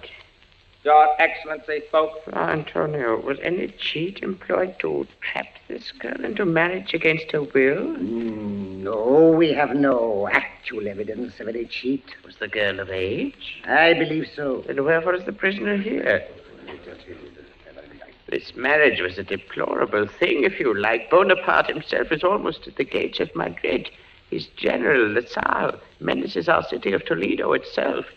But lawful marriage, however regrettable, is no sin or crime. There are other matters in the indictment, I think. Then continue, but give us nothing that is not material. Item, that on the 12th of October, 1808, the said Jean d'Albret, being in command of a 5-gun battery of light artillery, did direct the fire of his guns against the holy church of St. Martha the Innocent. What? And thereby of his wicked malice destroyed that church utterly. Captain d'Albret, is this charge true? It is, yes. You admit it?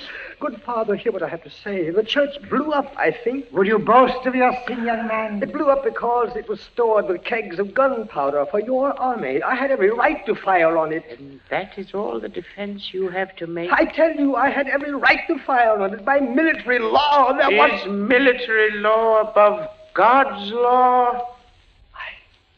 I don't know. I did my duty, that's all. Long live the Emperor! Captain d'Albret, mark what I say. No man, however great his heresy, is ever condemned to be burnt in the fire. Fire! Fire! If he first recant and acknowledge the error of his ways. But for you, Jean d'Albret, there can be no mercy, no pity, no atonement. The only sentence of this court can be death. Death? Yes. The secular or government arm to which we must release you has devised 2 ways of punishment in cases such as yours. You hear the tolling of the bell? I hear them. It is the procession of the condemned going to the auto da fe. Soon the yellow light of the flames will stream through the windows and flicker on floor and ceiling. Nunc et in hora mortis intuis manibus Domine. Most of those condemned out of mercy will be strangled before they are burned. It cannot be so with you, Jean d'Albret. You must die in one of 2 ways. Either with the direst of physical agony. A slow fire of green wood, iced bandages about the head and the heart, so that the fire does not approach too quickly. Or else, Jean d'Albret, you must die in a certain other way. I'm done with this. Pass your sentence and let me go. The law does not permit me to tell you now what this other way is. The sentence of this court, therefore... I had swooned. Yet still I will not say that all of consciousness was lost. In the deepest slumber, no. In delirium, no. In a swoon, no. In death, no. Even in the grave, all is not lost. There are shadows of memory which tell us indistinctly of tall figures that lifted me and bore me in silence down, still down, until a hideous dizziness oppressed me at that descent into the earth. Then, as consciousness swam back to my wits, darkness, a stone floor, and darkness. Oh, Beatrice. Beatrice, my wife, Beatrice. Did you call me, Jean? Beatrice, Was that you who spoke? Yes, Jean. You were here in the dungeons of the Inquisition. I am not really speaking to you, my poor Jean. I am only in your imagination. Am I mad, then? No. But your brain is fevered. You only think you hear me. No. I do. I hear you clearly. As clearly as I once heard you. In the little church near the Ebro where we were married. Yes.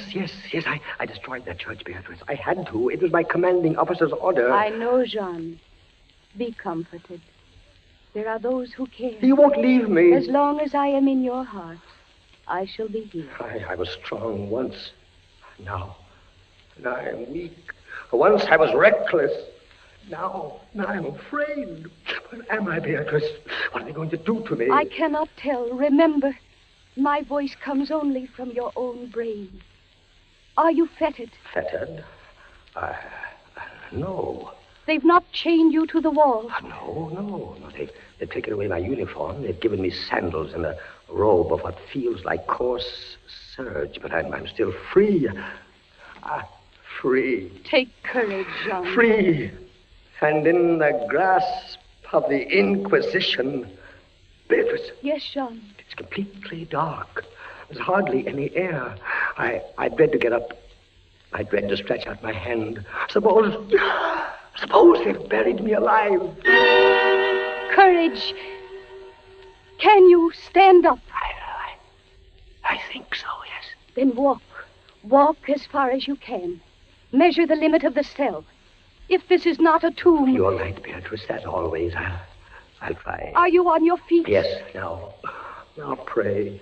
Pray for a poor devil who always meant well. 1 pace, 2 paces, 3, 4. You are very weak, Jean. Rest a moment. Where are you now, Beatrice? In the flesh, I mean. You know that, Jean. In the old house by the olive grove. Scorned of my people. Yes, I know it. Each morning I climb to the hilltop and watch. Go on. Sometimes I think I hear gun wheels Yes. rumble in the hills. Yes. And long moving columns Yes. with the red dust rising above Go them. on. First come the heavy cavalry in plume-crested helmets. Yes. On their flanks wheeling like hawks, light hussars in blue and scarlet. And behind them, in a glitter of bayonets as vast as light points on the sea. Yes. Rank upon Yes. rank. The long gray coats and the tall bearskin caps. The old guard and the grand army. It is only a vision, my dear one. They do not come. Will they? Will they ever come, Beatrice? I cannot tell. Then I must face what has been prepared for me. Walk again, Jean. Try. Keep your hand in front of you. This robe, it impedes me. The floor is treacherous with slime, but I'll try. 4 paces. 5, 6, 7. It can't be a tomb. 8, 9. Look out! I'm all right. I fell to my knees. The robe tripped me. My hand is in front of me. It's lower than my face, but I feel nothing. Nothing, Jean. It's a pit. A circular pit. And I fell on the very edge of it. Oh. They would have made you walk into it. Yes. Oh, there's a loose fragment of rock just inside the edge. Now, if I can dislodge it like this.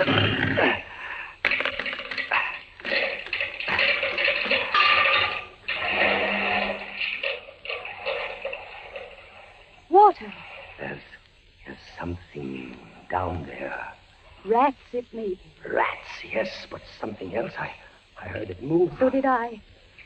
What is in the pit, Jean? I don't know. But you're saved. Saved, Beatrice. Saved from the Inquisition. My torture has been merely postponed.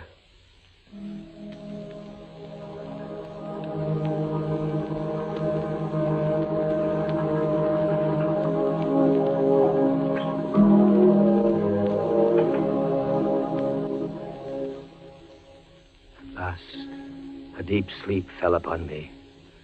Sleep like that of death. How long it lasted, I know not. But when I opened my eyes once again, I could see. Yes, see. My prison was large and lofty. Its walls formed of massive iron plates, bolted or joined together. A wild, sulphurous luster, I could not trace its origin, lit up the dungeon, and the circular pit, and the crudely daubed skeleton figures painted in evil colors on the iron walls. Skeleton figures, demon figures, gargoyle figures.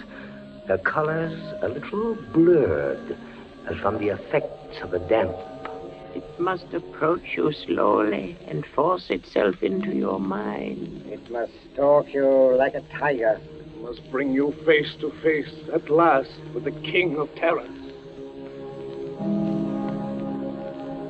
When I regained consciousness, I lay on my back and at full length on a low framework of wood.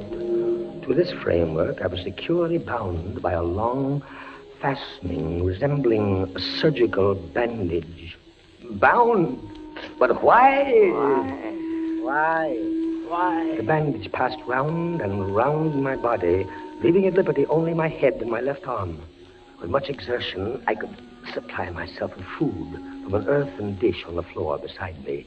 It was meat, highly seasoned, but there was no water. Beatrice! Beatrice, where are you? Here, Jean, as always. Your voice sounds stronger. Does it, Jean? And I can see you now.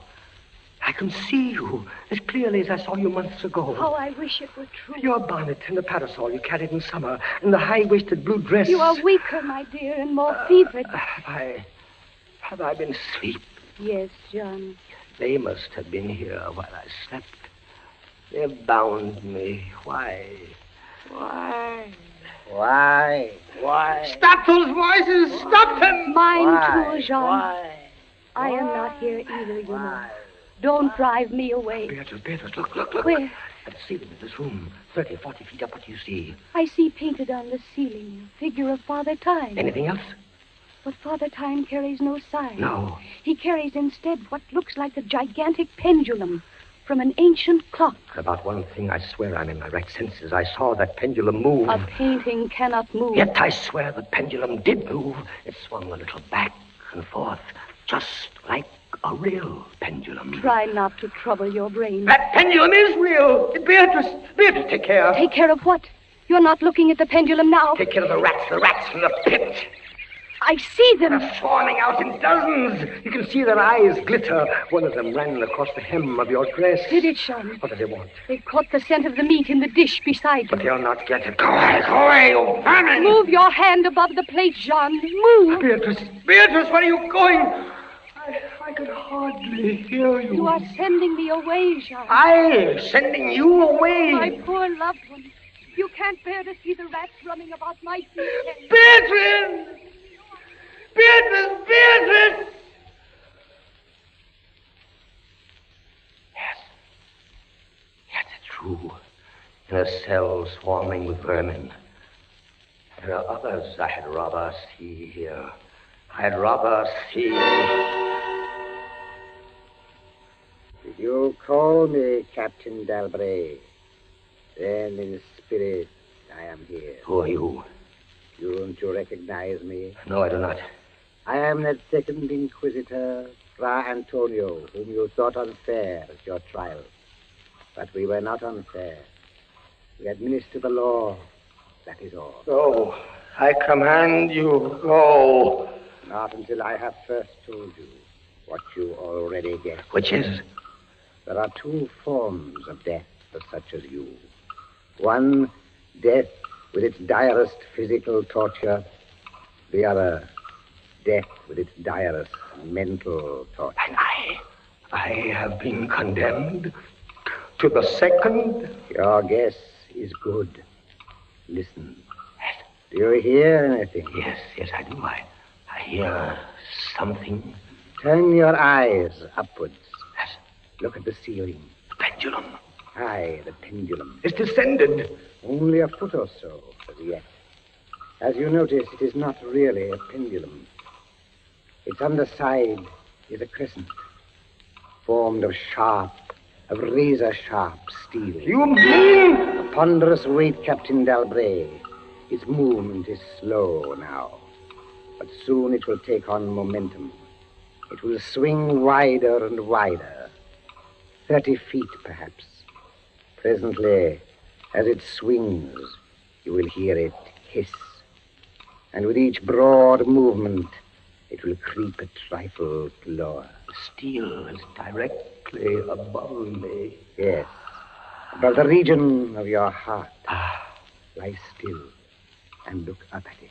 How long before? You need have no immediate fear.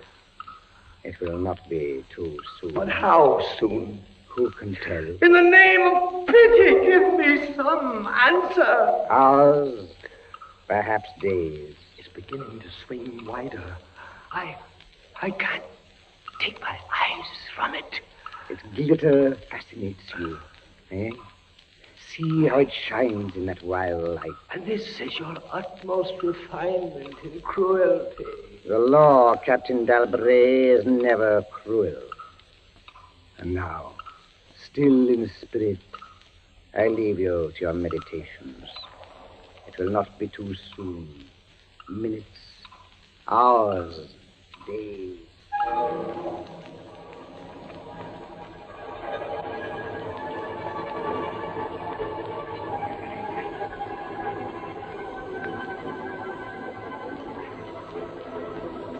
Down, steadily down it crept.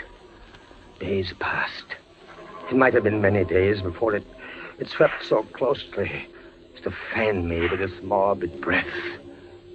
Minutes, hours, days. The odor of the sharp steel forced itself into my nostrils. The right, to the left, far and wide. The shriek of a damned spirit. To my heart, with the stealthy pace of a tiger. Down. Certainly, relentlessly down. I prayed. I wearied heaven with my prayer for its more speedy descent. I grew frantically mad and struggled to force myself up against that swinging, glittering death. No avail. Down, still unceasingly, still inevitably down, the sharp steel flashed past within 3 inches of my chest. Beatrice! John? Beatrice, Beatrice, where are you? I heard you calling, John. I am here. It is a strange thing, Beatrice. I'm quite calm. You are resigned, then? No, that is the strange thing. Even now, I am not resigned. Is there a way out? How can there be? 10, 12 more vibrations, and will fray the serge of my robe. Only lightly as a razor in a delicate hand. There will be many sweeps before it bites deep. No, I can't escape it. You kept me away from you, John. You locked me out of your thoughts. If I am here only in your thoughts, why should I fear the rats? The rats! You open your eyes and your eyes blaze. What is it? The rats! Do they still swarm here? Across the floor and over the meat platter. They have taken nearly all your food. Yes, of course, they're ravenous, and they have sharp teeth. Well... The meat is oily and spiced. If I take what remains of it, scatter, you vermin! And rub that meat on the bandages that hold me here. Try it, John, try. It may be too late. If I leave my body a fraction of an inch up. Try it, I tell you, try. But look, they scatter as soon as I do try. But they are watching you. I can see their eyes glitter. They're creeping back. Can I stand the rats crawling across me? Can the flesh barely... One of them has leaped on the wooden framework. Another follows. They're gnawing at the bandage. 7, 8 more sweeps of the pendulum. The bandage, give way. A little lie still, Jean, lie still. 10, 12, a dozen rats now. Is death, I wonder, worse than this disgust? A dozen sharp knives could do no better. The bandage is loosened to ribbons. Now, if you move sideways, carefully, and drop to the floor. Beatrice, I can't move. My arms and my legs are numb. There is no power. The steel has frayed your robe. A minute more will be too late. Try. Then with all the strength that is in me, and all the hate that I bear my enemies... Free! A second time! Free! Jean. The pendulum stops. They are drawing it back up through the roof. Each move I make is watched. You never doubted. Yet with all they could do to you, they have failed twice. They will not fail. No more dallying with the king of terrors. What else can they do? I can't say. See how the rats gnaw in silence at that bandage. To what food, I wonder? But you escaped the pit. I escaped it once. Listen. What do you hear? A groaning. It's a grinding as of metal. It was only the cogwheels of the pendulum. I think not, Beatrice. Why not? It seemed to come from behind those iron-plated walls. It seems to shake the dungeon as a mill wheel might shake it. Stand up, my poor Jean. Get up off your knees. I can't, Beatrice. I can't endure anymore. The paintings on the walls of this dungeon, the skeletons and imps and devils, they seem different. They are different. The colors sharpen and grow bright. The demon's eyes glare. The skeleton hands outstretch. Don't you catch even yet the odor of heated iron? Heated iron? Beatrice, my darling, I have been much humbled. But I won't have you see me in tears. I order you to go. Jean, in the name of heaven. Beatrice. You're sending me away. Yes, Jean. in the name of heaven. Go.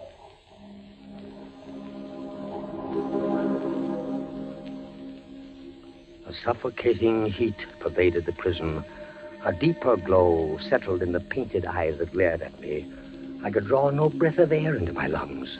Against the loom of that fiery destruction, the thought of the pit and its coolness come like a soothing balm. I staggered to the edge of the pit. I looked into it. The enkindled walls and roof lighted it to its depths. Yet for one wild moment, even then, I refused to believe the horror of what I saw beneath me. Does the pit please you, Captain Dalbray? Not the pit! Merciful God, anything but that! And how shall you avoid it? Look. This dungeon has changed its shape. That is true. The walls are closing in. It was formerly a square, and now it is flattening slowly toward the center to force me into the pit. Of course.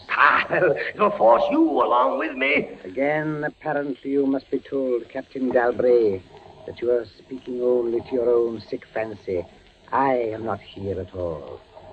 Farewell. And now closer and closer through the red burning walls, forcing me into the pit with a swiftness that left me no time for thought. I shrank back, but the closing walls pressed me relentlessly onward. At length, for my seared and writhing body, there was no longer an inch of foothold. I screamed once. I tottered on the edge of the pit.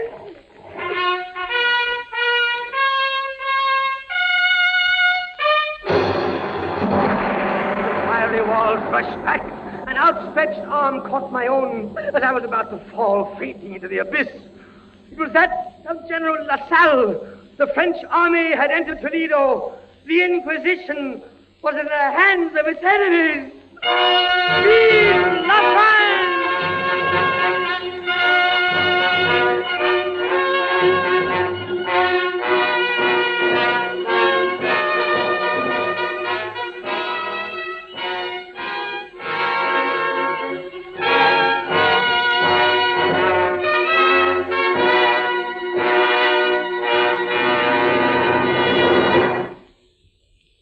And so closes Poe's celebrated story, The Pit and the Pendulum, starring Henry Hull. We invite you to another adventure of suspense next Tuesday at the same hour. Until then, this is the Man in Black saying good night.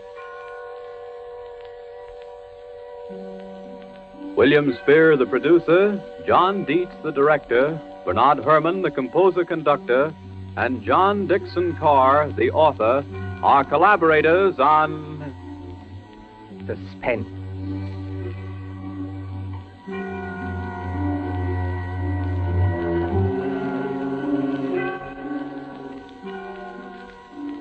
This is the Columbia Broadcasting System.